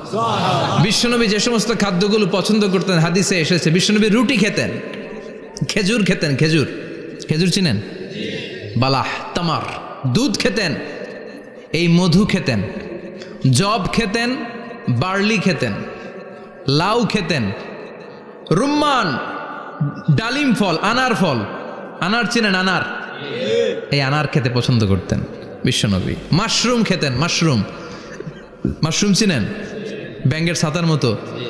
রেস্টুরেন্টে ইদানিং মাশরুমের স্যুপ পাওয়া যায়, এটা খাবেন। যাদের চোখের জ্যোতিতে সমস্যা, দৃষ্টিতে সমস্যা খাবেন। হাদিসে এসেছে আল কামআতু মিনাল মান ওয়া মাউহা শিফাউন লিল আইন। মাশরুম হলো মান্না সালোয়ার মতো খাবার। মাশরুমের স্যুপ যারা খাবে, চোখের জ্যোতি যাদের কম, তাদের চোখের জ্যোতি বাড়িয়ে দিবে কে? বুখারীর বর্ণনা, কানা রাসূলুল্লাহ ইউহিব্বুল হালাওয়া ওয়াল আসাল। বিশ্বনবী মিষ্টান্ন খেতে বড্ড পছন্দ করতেন, আবার বিশ্বনবী বেশি বেশি মধু খেতে পছন্দ করতেন, সুবহানাল্লাহ। কোরআনে দুইটা জিনিসের ক্ষেত্রে আল্লাহ শিফা যোগ করেছেন, যে দুইটা জিনিসের সাথে সম্পৃক্ত হলে শিফা। এক হচ্ছে কোরআন পড়লে শিফা, অনুনাজ্জিলু মিনাল কোরআনি মা হুয়া শিফা। আবার কোরআনে এই আয়াতের ক্ষেত্রে বলা হয়েছে শিফা ফিহি শিফাউন লিন্নাস। এজন্য সাইয়েদানা ইবনে মাসউদ এই উম্মাকে উদ্দেশ্য করে বলেছেন, আলাইকুম বিশিফাইন, তোমাদের উচিত দুইটা জিনিস থেকে শিফা নেয়া। এক হলো কোরআন, দুই হলো আসাল মানে মধু। কোন সুবহানাল্লাহ। কোরআন তেলাওয়াত করলে অসুস্থরে সুস্থ করে দেয় কে? সূরা ফাতিহা তেলাওয়াত করলে অসুস্থকে সুস্থ বানিয়ে দেয় কে? আবার মধু খেলে সুস্থ বানিয়ে দেয় কে? মধু খেয়ে প্রশংসা করবেন কার?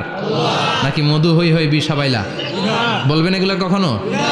খাঁটি মধু খেতে হবে। খাঁটি মধু চিনার উপায় হচ্ছে, এটাতে পিঁপড়া জমে না, এটা ফ্রিজে রাখলে জমাট বাঁধে না, এটাতে দুর্গন্ধ হয় না।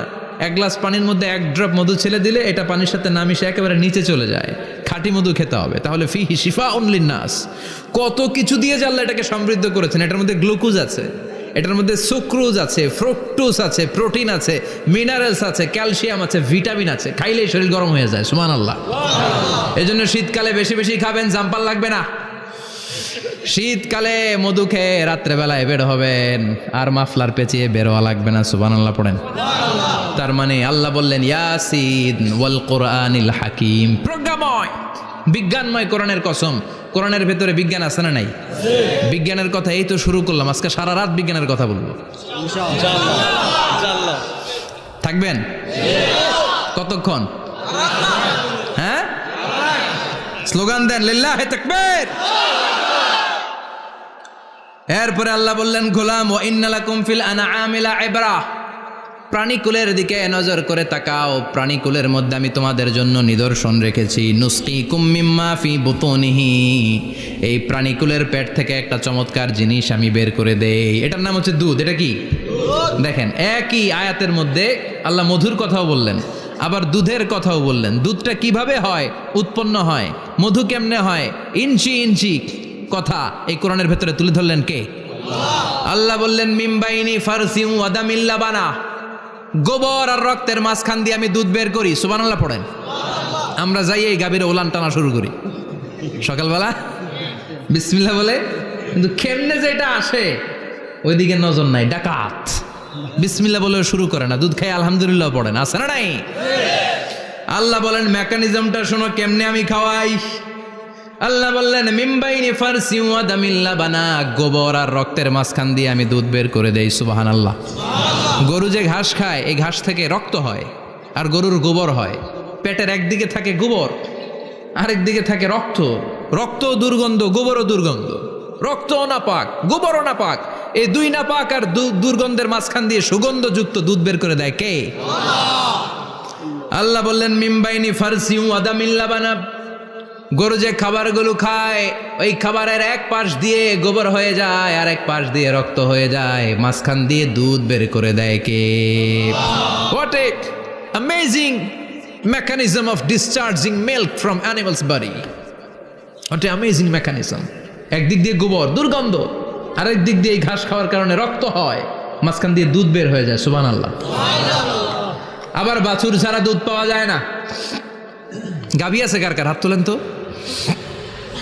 বাছুর ছাড়া দুধ পাওয়া যায়? শুধু গাভী, বাছুর নাই, দুধ আসবে? আবার এই যে বিশাল বড় ওলান 20 কেজি দুধ দেয় প্রতিদিন, এই ওলান কাটলে দুধ পাওয়া যায়? এক ফোঁটা দুধও ওলানটা কেটে টুকরা টুকরা করলে আপনি পাবেন না। এটা আলাদা মেকানিজম, এটা ভিতর থেকে একটা নির্যাস। বাছুর নিয়ে 2টা ঢু মারবেন, ওই নির্যাস দিয়ে দুধ বেরোতে থাকবে, গোবর আর রক্তের মাঝখান দিয়ে চিৎকার করে পড়েন আল্লাহু আকবার। এজন্য বিশ্বনবী বলতেন বেশি বেশি দুধ খাও। দুধ হলো সুষম খাদ্য। পৃথিবীতে আবিষ্কৃত যত খাবার আছে দুধের চাইতে ভালো খাবার আছে নাকি? কথা কন। মানুষ পানি খেয়ে 3-4 দিন বাঁচে জানেন, আর পানির মধ্যে লবণ দিলে 7-8 দিন বাঁচতে পারবেন। আর দুধ পাইলে আজীবন বাঁচবেন আপনি। দুধ খেয়ে যদি হজম করতে পারেন, দুধ খেয়ে হজম করতে পারলে আজীবন বেঁচে যাবেন। সুষম খাদ্য। বিশ্বনবী যে রাতে মেরাজে যাবেন, সিদরাতুল মুনতাহা পার হওয়ার পরে বিশ্বনবীর পরীক্ষা শুরু হলো। বিশ্বনবীকে বুখারীর বর্ণনা 3টা গ্লাস দেয়া হলো। কাদাহ ফিহি লাবান, এক গ্লাসের মধ্যে দুধ ছিল। ওয়া কাদাহ ফিহি আসাল, আর এক গ্লাসের মধ্যে ছিল মধু। আর এক গ্লাসের মধ্যে ছিল মদ। কাদাহুন ফিহি খামার। বিশ্বনবীকে 3টা গ্লাস দিয়ে বলা হলো নবী চুজ করেন কোনটা নেবেন। এক গ্লাসে মধু, আর এক গ্লাসে দুধ, আর এক গ্লাসের মধ্যে বিশ্বনবীকে দেয়া হলো মদ। বিশ্বনবী বললেন যে এই গ্লাসের ভেতরে দুধ আছে, আমি ওই পেয়ালাটা নিলাম। সাইয়েদনা জিব্রাইল বললেন ইয়া রাসূলুল্লাহ আখাস্তাল ফিতরা, আপনি যেমন নিছেনও তেমন। সুবহানাল্লাহ কইবেন না? বিশ্বনবী দুধ খেতে পছন্দ করতেন। আর বিশ্বনবী বলতেন আলাইকুম বি আলবানিল বাকার, বেশি বেশি গরুর দুধ খাবা। ফাইন্নাহা তুরাম্মু মিনাল আশজার, কেননা এটা সবুজ লতা পাতা ঘাস পাতার নির্যাস। গরু কি খায়? ঘাস খায় না? এই ঘাসের নির্যাস হচ্ছে দুধ। বিশ্বনবী বলতেন বেশি বেশি দুধ খাবা। ফিহি শিফা, এর মধ্যে শিফা আছে। ফি লাবানিহা শিফা ও লুহমিহা দা, গরুর দুধে আছে শিফা, গরুর গোশতের মধ্যে আছে রোগ। সুবহানাল্লাহ কোন। কত বড় ফিলোসোফার বিশ্বনবী। বিশ্বনবী বলে গিয়েছেন গরুর দুধ বেশি খাও, কিন্তু গোশ বেশি খাইও না। আর আমরা গরুর গোশ পাইলে কোপায় ফেলাই। সাদা ভাত আর ঝাল গরুর মাংস যদি হয়, ওই যে অনেকের জিহ্বায় পানি চলে আসছে। সুবহানাল্লাহ কইবেন না? বিশ্বনবী বলতেন দুধ খাও, গোশ খাইও কম। গরুর গোশত কম খাবা, গরুর দুধ বেশি খাবা। সুস্থ রাখবে কে? আল্লাহ। আবার বিশ্বনবী মায়েদেরকে বলেছেন ও মায়েরা, সন্তান হওয়ার পরে 2 বছর দুধ খাওয়াবা। আল্লাহু আকবার। ওয়াল ওয়ালিদাতু ইউরদি'না আওলাদাহুন্না হাওলাইনি কামিলাইনি লিমান আরাদা আন ইউতিম্মার রাদা'a। সন্তান যারা পেয়েছো মায়েরা, বোনেরা, 2 বছর দুধ খাওয়া সন্তানদের সুস্থ রাখবে কে? আল্লাহ। বাচ্চা ডেলিভারির পরপরই আল্লাহ তাআলা মায়ের বুকে একটা দুধ দেয়, এটাকে বলে শাল দুধ। এটা হচ্ছে বাচ্চার জীবনের প্রথম প্রাকৃতিক টিকা। সুবহানাল্লাহ কয় না? এটা বেবির জীবনে ন্যাচারাল প্রাকৃতিক টিকা, প্রতিষেধক আল্লাহ দিয়ে দিয়েছে। আপনার বাচ্চাকে টিকা দিন, স্লোগান আছে না? 5টা-7টা টিকা দেওয়া লাগে। প্রথম টিকাটা আল্লাহ নিজেই ফ্রি দিয়ে দিছে। এটা শাল দুধের ভেতরে পাওয়া যায়। এজন্য বাচ্চাকে শাল দুধ খাওয়াতে হবে। তার ব্রেনের গ্রোথ হবে, সে শক্তিশালী হবে, সে দেশপ্রেমিক হবে, সে আল্লাহওয়ালা হবে। চিল্লা এখন ঠিক কিনা? যে মায়েরা বাচ্চারে দুধ খাওয়ায় ওই বাচ্চারা মায়েরে ভালোবাসে বেশি। আর যেই মা গুলো বাচ্চারে দুধ না খাওয়ায় আর ডানু খাওয়ায়, আর কি কি আছে? হরলিক্স আর সিরালেক, কমপ্লেট। যারা এগুলো খাওয়াবে, ডানু খাওয়াবে, যারা ল্যাকটোজেন খাওয়ায়, যারা বুকের দুধ খাওয়াতে চায় না কোনো কারণ ছাড়া, 2 বছর বাচ্চারে দুধ দিতে চায় না, এই বাচ্চাগুলো বড় হলে ওই মারে বৃদ্ধাশ্রমে দিয়ে আসবে। কথা কন, কথা কন। এজন্য মায়েরা, বোনেরা, সন্তান হলেই তাকে বুকের দুধ দিয়ে আল্লাহর পক্ষ থেকে যে টিকাটা, এই টিকাটা পেটের ভেতরে ঢুকায় দিতে হবে। চিল্লা এখন ঠিক কিনা? এটা হচ্ছে ন্যাচারাল টিকা। এজন্য আল্লাহ বললেন ইয়াসিন ওয়াল কোরআনিল হাকিম। ইয়াসিন, বিজ্ঞানময় কোরআনের শপথ। কোরআনের মধ্যে বিজ্ঞান আছে না নাই? অভাব নাই। কয়টা শুনবেন? আল্লাহ কসমোলজির কথা বলেছে, অ্যাস্ট্রোলজি কথা। কসমোলজি হচ্ছে সৃষ্টি তত্ত্ব। কসমোলজি কি? সবাই বলেন কসমোলজি কি? আল্লাহ বললেন আওয়ালাম ইয়ারাল্লাযীনা কাফারু আন্নাস সামাওয়াতি ওয়াল আরদা কানাতা রাতকান ফাফাতাকনাহুমা। কাফেররা কি দেখে না মহাবিশ্বের সব কিছু একসাথে মিলে ঝিলে ছিল, বিশাল এক বিস্ফোরণের মাধ্যমে আমি মহাবিশ্ব তৈরি করেছি। সুবহানাল্লাহ। আদিতে, শুরুতে কিন্তু সব আকাশ, বাতাস, জমিন, চন্দ্র, সূর্য, নক্ষত্র গ্রহ, নীহারিকা পুঞ্জ, গ্যালাক্সি, ব্ল্যাক হোল সব কিছু মিলেমিশে একসাথে ছিল। এটার ঘনত্ব ছিল খুব বেশি। মহাবিশ্বের সব কিছু ছিল একটা বিন্দু। এটাকে বিজ্ঞানীরা নাম দিয়েছে দ্য সিঙ্গুলারিটি, মহা একত্ব। এরপর একটা প্রচণ্ড বিস্ফোরণের মধ্য দিয়ে মহাবিশ্ব সৃষ্টি হয়েছে। এটার ওরা নাম দিয়েছে বিগ ব্যাং থিওরি। কি নাম? স্টিফেন হকিং মারা গেছে না গত বছর নাকি? হ্যাঁ, বছর খানিক আগে মারা গিয়েছে। সবচেয়ে বড় পদার্থবিজ্ঞানী ছিল। সে একটা বই লিখেছে, from the brief history of time, a brief history of time from big bang two black hole. সেখানে সে প্রমাণ করেছে কোরআনের এই আয়াত, কানা তারাতকান, মহাবিশ্বের সব কিছু একটা বিন্দু ছিল। চাঁদ, সূর্য, গ্রহ, তারা সব কি ছিল? কথা বলেন, সবাই বলেন। একটা মাত্র বিন্দু ছিল। আল্লাহ বলেন, don't the disbeliever observe that the heavens and earth were joint together, then I separated with a gigantic sound explosion. সব একসাথে ছিল, চাঁদ, তারা, আকাশ, নদী, নালা সব একসাথে। তারপরে একটা বিকট বিস্ফোরণের মধ্য দিয়ে পৃথিবী হয়েছে, এ চাঁদ হয়েছে, চন্দ্র হয়েছে, সূর্য হয়েছে, মহাবিশ্বের সব কিছু এই মহাবিস্ফোরণের মধ্য দিয়ে হয়েছে। চিৎকার করে পড়েন আল্লাহু আকবার। এই যে ছোট্ট পৃথিবীতে আমরা বসে আছি, এই পৃথিবীর চেয়ে সূর্য 13 লক্ষ গুণ বড়। চিল্লায় পড়েন আল্লাহু আকবার। এটা কি বাড়ির কাছের কথা? 13 লক্ষ গুণ বড়, কল্পনা করা যায়? তার মানে কি সূর্যই সবচেয়ে বড়? না, সূর্যের চেয়ে অনেক বড় বড় তারা আছে। ব্যাটেলজিউস নামে একটা তারা আছে মহাকাশে, যেটা যে সূর্য পৃথিবীর চেয়ে 13 লক্ষ গুণ বড়। এই ব্যাটেলজিউস তারা সূর্যের চেয়ে 33 কোটি গুণ বড়। এই ব্যাটেলজিউস তারাটাই কি সবচেয়ে বড়? না, এর চেয়েও কত বড় তারা যা আছে কোনো হিসাব নাই। এরকম বিশাল বিশাল তারা ঘুরতে ঘুরতে মাওয়াকিউন নুজুম, ব্ল্যাক হোল নামে একটা রেঞ্জ আছে। এই রেঞ্জের মধ্যে যদি ঢুকে যায়, ছোট্ট বাচ্চার মুখে চকলেট দিলে বাচ্চা যেমনি চকলেট চুষে খেয়ে ফেলে, এই বিশাল বিশাল তারাগুলো ব্ল্যাক হোলের মধ্যে ঢুকলে এক মুহূর্তের মধ্যে নিঃশেষ হয়ে যায়। চিল্লায় পড়েন আল্লাহু আকবার। এজন্য আল্লাহ বললেন, ফালা উকসিমু বিমাওয়াকিউন নুজুম, এই তারকা নিঃশেষ হওয়ার যে জায়গাটা, এই জায়গার কসম আমি কোরআনের মধ্যে খেলাম। এই ব্ল্যাক হোলের রেঞ্জের ভেতরে তারা আসলে মুহূর্তের মধ্যে নিঃশেষ বানিয়ে দেয় কে? একটা তারার চেয়ে আরেকটা তারা বড়। এরকম হাজার কোটি তারা মিলে আমাদের গ্যালাক্সি। এই গ্যালাক্সির নাম হচ্ছে মিল্কি ওয়ে। কি নাম? আমাদের গ্যালাক্সির নাম কি?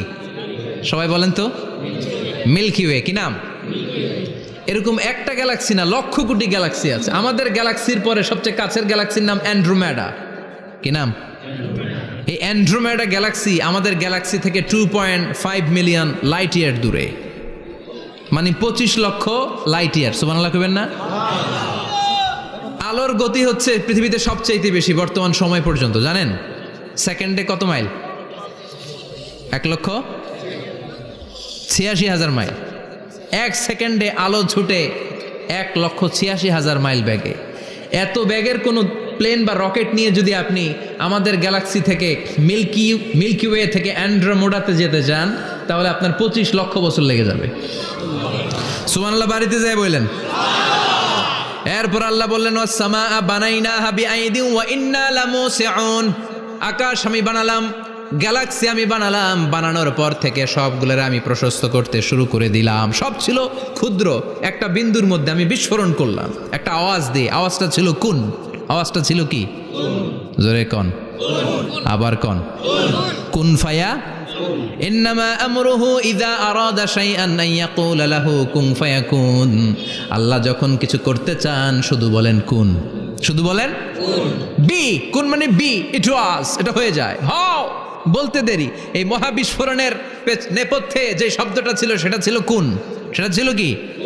আল্লাহ কুন বলতে দেরি, মুহূর্তের মধ্যে বিগ ব্যাং, বিশাল এক্সপ্লোশন। তারপর থেকে মহাবিশ্ব ছড়াচ্ছে।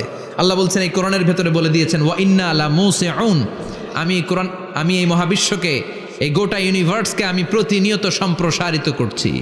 প্রতিনিয়ত এটা বড় হচ্ছে, সম্প্রসারিত হচ্ছে। চিল্লায় বলেন আল্লাহু আকবার। আজ থেকে মাত্র 20 বছর আগে এটা তারা আবিষ্কার করেছে। এটা কোন সাল? 2020 বছর পেছনে গেলে কত? 1998, তাই না? এই 1998 সালে তারা আবিষ্কার করেছে সুপারনোভা কসমোলজি প্রজেক্ট। এই সুপারনোভা কসমোলজি প্রজেক্টে তারা এই সিদ্ধান্তে এসেছে যে মহাবিশ্ব কোন নামক এক বিস্ফোরণের পর থেকে যে সম্প্রসারিত হচ্ছে, আজ পর্যন্ত এটা শুধু বাড়ছে আর বাড়ছে, অ্যাক্সেলারেটিং হচ্ছে, এক্সপান্ডিং হচ্ছে, এটা কমছে না, কিয়ামত পর্যন্ত এটা বাড়তেই থাকবে। চিৎকার করে পড়েন আল্লাহু আকবার। এজন্য আল্লাহ বললেন ইয়াসিন ওয়াল কোরআনিল হাকিম, বিজ্ঞানময় প্রজ্ঞাময় কোরআনের শপথ। এই কোরআনের ভেতরে আমি কসমোলজির কথা বলেছি, অ্যাস্ট্রোলজির কথা বলেছি, জিওলজির কথা বলেছি, ফিজিক্সের কথাও বলেছি। সুবহানাল্লাহ। ফিজিক্স মানে কি? পদার্থ। পদার্থের সবচেয়ে বড় উপাদান হচ্ছে লোহা। লোহার কথা কিন্তু কোরআনে নাই। আছে? কই আছে? হ্যাঁ, সূরাতুল হাদিদ, লোহার নামে একটা সূরাই দিয়েছে আল্লাহ কোরআনে। সুবহানাল্লাহ পড়বেন না? সূরার নাম সূরাতুল হাদিদ। সূরার নাম কি? চিল্লায় বলেন সূরার নাম সূরাতুল হাদিদ। হাদিদ মানে লোহা। আল্লাহ বললেন ওয়া আনজালনাল হাদিদা ফীহি বা'সুন শাদীদ।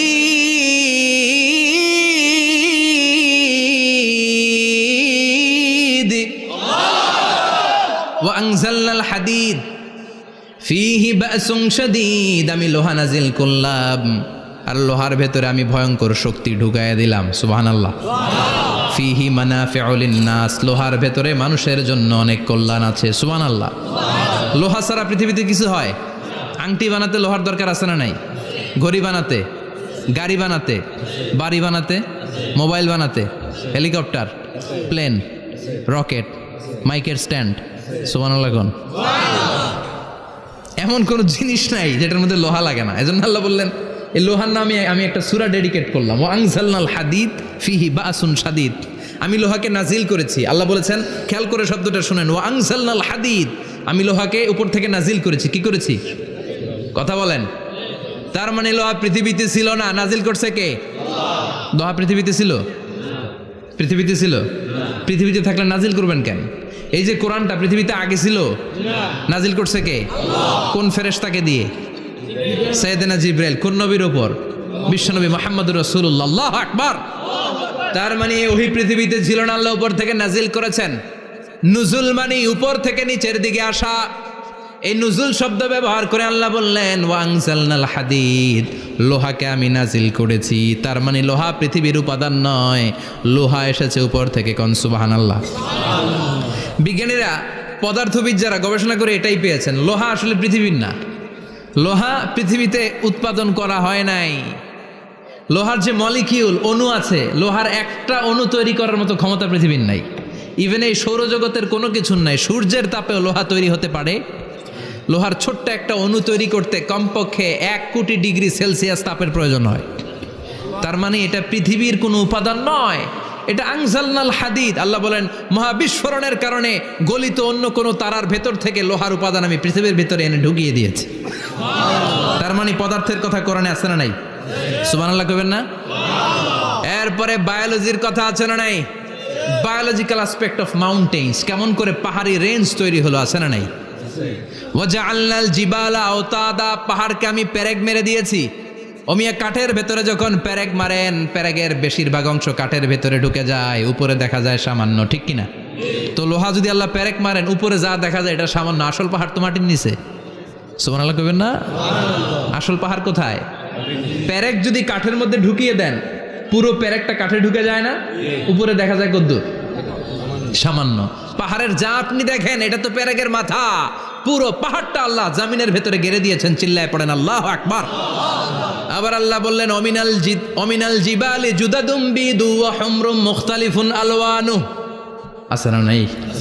ওয়া গারাবিবু সুদ, আল্লাহ বলেন নানা রঙের পাহাড় পর্বত মহাবিশ্বে আমি তৈরি করেছি। কোন পাহাড় হচ্ছে রক্তিম বর্ণের, কোন পাহাড়কে বানিয়েছি আমি কৃষ্ণ বর্ণের, কোন পাহাড়কে বানিয়েছি আমি শুভ্র বর্ণের, কোন পাহাড়ের রং কালো, কোনটা সাদা, কোনটা নীল, আছে না নাই? মহাবিশ্ব যখন তৈরি হয়েছে, পৃথিবীর মধ্যে 7টা টেকটনিক প্লেট তৈরি হয়েছে। 7 tectonic plates create the mountain range on earth. পৃথিবীতে এই পাহাড় তৈরির কারণ হচ্ছে 7টা প্লেট, এগুলোর 7 টেকটনিক প্লেট বলে। এই প্লেটগুলোর কারণে পৃথিবীতে এই রং বেরঙের পাহাড় তৈরি হয়েছে। কত রঙের যে পাহাড় আছে, আরব বিশ্বে পাথরের পাহাড়, বাংলাদেশে মাটির পাহাড়, ব্রুনাই সিঙ্গাপুর, ইন্দোনেশিয়াতে যদি যান আরেক ধরনের পাহাড়। চায়নার একটা শহর আছে গানজু সিটি, কি নাম? এই গানজু সিটিতে একটা পাহাড় আছে রেইনবো মাউন্টেন। ওখানে 7 রঙের পাহাড় পাওয়া যায় এক জায়গায়। সুবহানাল্লাহ কইবেন না? রেইনবো মানে কি? রংধনু। রংধনুর কয় রং? কথা কন। ছোটবেলা আমরা মুখস্থ রাখতাম বেনিয়া সহকলা, বেতে বেগুনি, নিতে নীল, হাতে আসমানি, শতে সাদা, হতে হলুদ, কতে কালো, লাতে লাল। সুবহানাল্লাহ নাই? মনে রাখার কি অসাধারণ পদ্ধতি। তো এই রেইনবো মাউন্টেন, রংধনুর 7 রঙের পাহাড় এক জায়গায় পাওয়া যায়। এখানে সাদা পাহাড়, এখানে সবুজ পাহাড়, এখানে নীল পাহাড়, ওখানে লাল পাহাড়, এখানে কালো পাহাড়। এই চায়নার গানজু সিটিতে আল্লাহ তাআলা 7 রঙের পাহাড় এক জায়গায় রেখেছেন। চিৎকার করে বলেন আল্লাহু আকবার। তার মানে বায়োলজির কথাও কোরআনের ভেতরে আছে না নাই?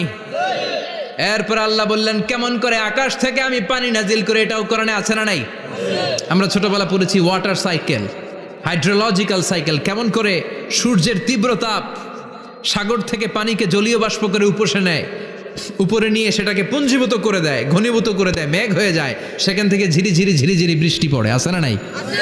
আর ওই বৃষ্টির গান আমরা গাই, এই বৃষ্টি ভেজা রাতে তুমি চলে যেও না। ওই বৃষ্টি পেয়ে আল্লাহর কাছে দোয়া করে না? বিশ্বনবী বলেন রহমতের বৃষ্টির নিচে দাঁড়িয়ে কেউ যদি হাত তুলে দোয়া করে, ওই দোয়া কবুল করে কে? আল্লাহ। আবার আকাশের মধ্যে মেঘের ঘনঘটা দেখলে বিশ্বনবী পেরেশান হয়ে যেতেন, হয়রান হয়ে যেতেন, আর আল্লাহর কাছে বলতেন আল্লাহ এই মেঘ দিয়ে তুমি আমাদেরকে আযাব দিও না, তুমি আমাদেরকে গজব দিও না, তুমি আমাদেরকে শেষ করে দিও না, এই মেঘ থেকে তুমি আমাদেরকে রহমতের বৃষ্টি দাও। পড়ে না আমিন। বৃষ্টি দেখলে বিষ্ণু বলতেন আল্লাহুম্মা সাইয়িবান নাফিআ, ইয়া গাউসু আগিসনা গাউসান মুগীসান মারিআন মারিআন নাফিআন গায়রা দার আজিলান গায়রা আজিল। হে আল্লাহ এই বৃষ্টি থেকে তুমি ঠান্ডা রহমতের পানি দাও। কি দাও? আল্লাহ মেঘে দে পানি দে, ছায়া দে রে তুহু, আল্লাহ মেঘে দে। পড়েন পড়েন, আল্লাহ মেঘে দে পানি দে, ছায়া দে রে তুহু, আল্লাহ মেঘে দে। এই ওয়াটার সাইকেলের কথা আল্লাহ বলেছেন। আলম তারা আন্নাল্লাহ ইউসজি সাহাবান। কাফের নাস্তিক যেগুলো সমাজের আবর্জনা খড়কুটা, ওরা কি দেখে না কেমন করে আমি বাতাসকে জলীয় বাষ্প করে আকাশে তুলি, বায়ুমণ্ডলে নিয়ে যাই। সুম্মা ইউআল্লিফু বাইনাহুম, জলীয় বাষ্পগুলারে তখন আমি ঘনীভূত করি। সুম্মা ইয়াজআলুহু রুকামান, এরপরে আমি মেঘে পরিণত করি। ফাতারাল ওয়াদকা ইয়াখরুজু মিন খিলালিহি, তারপর মেঘের ভেতরে থেকে ঝিরিঝিরি ঝিরিঝিরি বৃষ্টি নাজিল করে কে? আবার আল্লাহ বললেন পানি থেকে আমি পৃথিবীর সব প্রাণগুলারে বানালাম। ওয়াজআলনা মিনাল মাই কুল্লা শাইইন হাইয়া ফালা ইয়াকিলুন, পানির ভেতরে থেকে সব প্রাণের উৎপত্তি পৃথিবীর মধ্যে ঘটিয়ে দিয়েছে কে?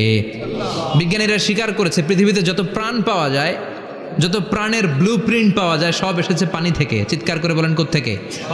পানি নাই তো প্রাণ নাই, পানিও আছে প্রাণও আছে। কোন সুবহানাল্লাহ। বিজ্ঞানীদের ধারণা, তারা ধারণা করে বলেছে পৃথিবীর প্রথম প্রাণের নাম হচ্ছে অ্যামিবা। কি নাম?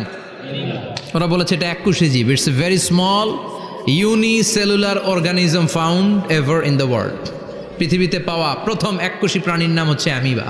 এটা এসেছে শৈবালের মতো, এরপরে জুপ্লাংটন, ফাইটোপ্লাংটন, ব্যাকটেরিও প্লাংটন, একটার পর একটা স্পিসিজ প্রজাতি পৃথিবীতে ডেভেলপ করেছে। কোন সুবহানাল্লাহ। এই পানির কথা কোরআনের ভেতরে বলে দিল কে?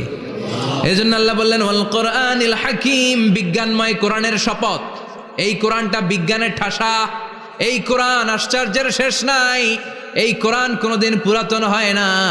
এই কোরআনের ভেতরে আল্লাহ দিয়েছেন হেদায়েতের মশাল, আর কোরআনটাকে বানিয়েছেন বিজ্ঞানের সুউচ্চ মিনার। জোরে কোন সুবহানাল্লাহ। তার মানে কোরআনে আমরা কি পেলাম? দুধের কথা পেলাম, মধুর কথা পেলাম, কিভাবে ডায়েট করবেন সেটা আমরা পেলাম, আমরা কসমোলজি পেলাম, অ্যাস্ট্রোলজি পেলাম, বায়োলজি পেলাম, ফিজিক্স পেলাম, ওয়াটার সাইকেল পেলাম। এবার পাতালপুরীর কথার দরকার আছে না নাই? পৃথিবীর একেবারে গভীরতম গভীরে কি আছে এটা কিন্তু কোরআনে নাই, আছে। পৃথিবীর মাঝখানে যে উত্তপ্ত লাভা আর আগুন, এটা আপনারা জানেন? পৃথিবীর উপর দিয়ে আমরা ঠান্ডা পৃথিবীতে ঘুরে বেড়াই, কিন্তু এর ভিতরে কিন্তু আগুন, লাভা। আল্লাহ কোরআনের মধ্যে ফুটন্ত টকবগে সাগরের কসম খেয়েছেন। আল্লাহ বলেছেন ওয়াল বাহরিল মাসজুর,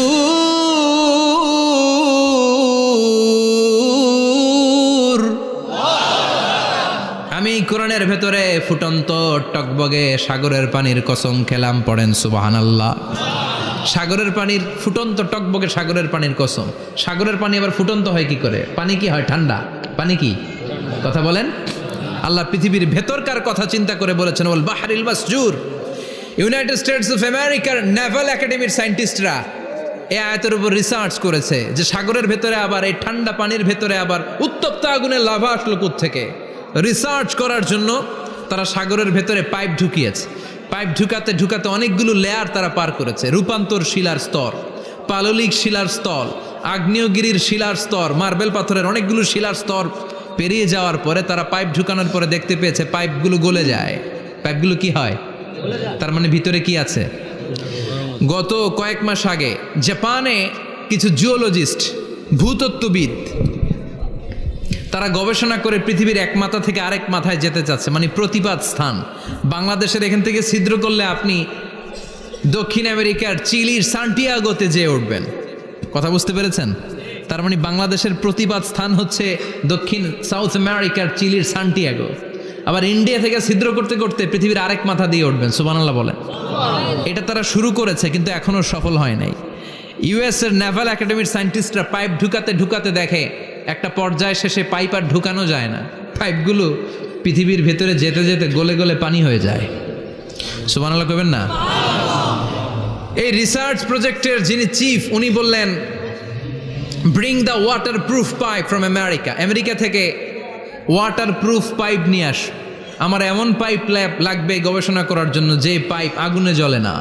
ওয়াটার প্রুফের মধ্যে আগুন লাগালে আগুন ধরবে? বুলেট প্রুফে বুলেট মারলে বুলেট ঢুকবে?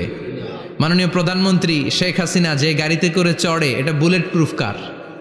গুলি মারলে ঢুকবে? আবার গুলি মারতে যায় না, 14 গোষ্ঠী উদ্ধার করে ছাড়বে আপনার, খবরদার। তো আমেরিকা থেকে ফায়ার প্রুফের পাইপ নিয়ে আসা হলো। নেভাল একাডেমির চিফ সায়েন্টিস্ট পাইপ ঢুকাতে আরম্ভ করলেন। ঢুকাতে ঢুকাতে পৃথিবীতে কিন্তু অনেকগুলো স্তর আছে। এই যে বালু মাটি, সব কিন্তু বালু মাটি নয়। আপনি খুঁড়তে খুঁড়তে পেয়ে যাবেন পাললিক শিলা, এরপরে রূপান্তরিত শিলা, এরপরে মার্বেল পাথরের শিলা, এরপরে শুরু হবে গরম আগ্নেয়গিরির শিলা। ওই শিলার ভেতরে এমন আগুন আল্লাহ রেখেছে, ওই নেভাল একাডেমির সায়েন্টিস্টরা ফায়ার প্রুফের পাইপ ঢুকাতে ঢুকাতে একটা লেভেল যাওয়ার পরে দেখে যে ফায়ার প্রুফের পাইপও গলে গলে মুহূর্তে পানি হয়ে যায়। তার মানে ভেতরে এমন আগুন আল্লাহ রেখেছে, ওই আগুনের তুলনায় পৃথিবীর আগুনের মতো নয়। ওই আগুনটাই জাহান্নামের আগুন।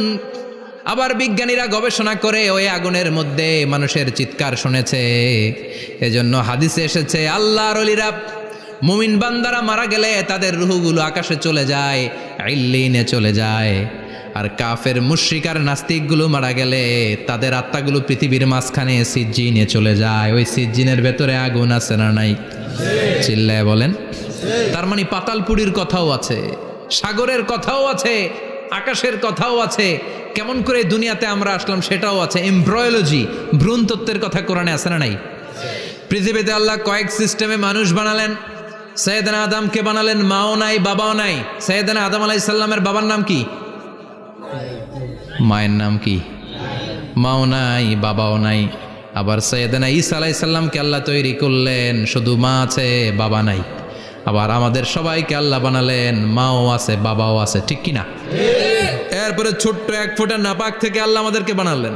এই 1 ফোঁটা বীর্যের মধ্যে যে প্রাণ আছে, এটা 2জন বিজ্ঞানী আবিষ্কার করেছে। লিয়েন হুক মাইক্রোস্কোপ যন্ত্র দিয়ে তারা বীর্যের মধ্যে, স্পার্ম ড্রপের মধ্যে গবেষণা করে পেয়েছে যে ওখানে কি যেন নড়ে। ওই 1 ফোঁটা ড্রপের মধ্যে কি যেন নড়ে। সেখান থেকে ওরা আবিষ্কার করেছে এই স্পার্মের ভেতরে, শুক্রাণুর ভেতরে প্রাণের অস্তিত্ব আছে। 1 ফোঁটা স্পার্মে, 1 ফোঁটা বীর্যের মধ্যে 20 কোটি যদি শুক্রাণু না থাকে, ওই স্পার্ম থেকে আল্লাহ বেবি দেয় না, সন্তান দেয় না। সুবহানাল্লাহ কোন? এজন্য আল্লাহ বললেন হাল আতা আলাল ইনসানি হিনুম মিনাদ দাহরি লাম ইয়াকুন শাইআম মাযকুরা। ও মানুষ, কেন এত অহংকার করো? নজর করে তোমার জীবনের শুরুটার দিকে একটু তাকাও, কি ঝিলা তুমি? এক ফোঁটা নাপাক পানি, একটা স্পার্ম ড্রপ থেকে এসেছো। ইয়াখরুজু মিন বাইনিস সুলবি ওয়াত তারায়েব, বাবার পৃষ্ঠদেশ থেকে মায়ের গর্ভদেশের মধ্যে তোমাকে নিয়ে গেল কে?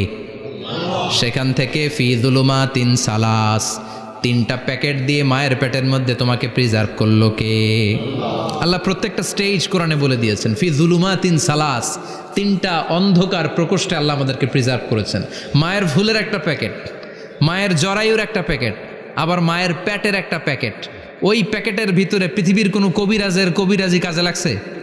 ডাক্তারের ডাক্তারি? কোন কবিরাজ আম করে খাওয়াইছে? চিল্লায় বলেন তিনি কে? এরপর আল্লাহ বললেন ফি যুলুমাতিন সালাস, ওইটা অন্ধকার ছিল। যেই টেম্পারেচারে রাখলে তুমি সুস্থ থাকবা, যেই টেম্পারেচারে রাখলে তুমি আস্তে আস্তে বড় হতে পারবা, সেখানে আমি রাখলাম। সেখান থেকে আমরা হয়ে গেলাম জিমেট, সেখান থেকে জাইগট, তারপরে ইমব্রয়ো, তারপরে ফেইটাস, ল্যাটার স্টেজ। প্রথমে ছিলাম ইনিশিয়াল স্টেজ, তারপরে ল্যাটার স্টেজ, আমরা বড় হতে লাগলাম।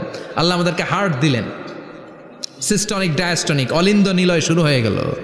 রুহুর ফুৎকার আমাদের হৃদয়ে ভরে দিল কে? আল্লাহ আমাদেরকে স্কেলিটন দিলেন, কঙ্কাল, স্পাইনাল কর্ড দিলেন, আমাদের স্কাল দিলেন, মাথার খুলি দিলেন, লাঞ্চ দিলেন, ফুসফুস দিলেন, গল ব্লাডার দিলেন। যেখানে যেটা ঠিক যেমন ভাবে দেয়া দরকার মায়ের পেটে থাকতেই সেটা দিয়ে দিয়েছে কে? আল্লাহ। এরপর 8 মাস আমরা মায়ের পেটে মারে কষ্ট দিলাম। ওই মুহূর্তে আমার মা আমার জন্য যতটা কষ্ট করেছে পৃথিবীর কেউ ওই খবর রাখে না। জোরে কোন ঠিক কিনা? বোঝা হয়ে গিয়েছিলাম, একটা বস্তা। আমরা প্রত্যেকে মায়ের পেটে ছিলাম একটা কি? এই বস্তা নিয়ে আমার মা খেতে যেত, ঘুমাতে যেত। এই বস্তাটা পেটে করে আমার মা রান্নাঘরে রান্না করত, একদিনও রান্না বন্ধ হয় নাই। এই বস্তাটা নিয়ে আমার মা টয়লেটে যেয়ে বসতে পারতো না। 8 মাস এরকম কষ্ট করেছে। এজন্য মায়ের মনে কষ্ট দিলে আল্লাহর আরশ কেঁপে যায়। মায়ের কাছ থেকে দোয়া নেওয়ার দরকার আছে না নাই? মায়ের মনে কষ্ট দিবেন? মায়ের সাথে বেয়াদবি করবা কেউ? মায়ের থেকে দোয়া নেওয়ার দরকার আছে না নাই? মা যার নাই সে জানে মা না থাকার কি জ্বালা। চিল্লা এখন ঠিক কিনা? যখন রাত্রি নিঝুম, এই চোখে ঘুম, একলা শূন্য ঘরে, তোমায় মনে পড়ে মাগো, তোমায় মনে পড়ে। যখন রাত্রি নিঝুম, এই চোখে ঘুম, একলা শূন্য ঘরে, তোমায় মনে পড়ে মাগো, তোমায় মনে পড়ে। ঠিক কিনা? এজন্য এই মায়ের জন্য দোয়া করার দরকার আছে না নাই? আল্লাহ বললেন 8 মাস 9 মাস মায়ের পেটের ভেতরে ছিলা, তারপরে দুনিয়ার বুকে তোমারে আনলো কে?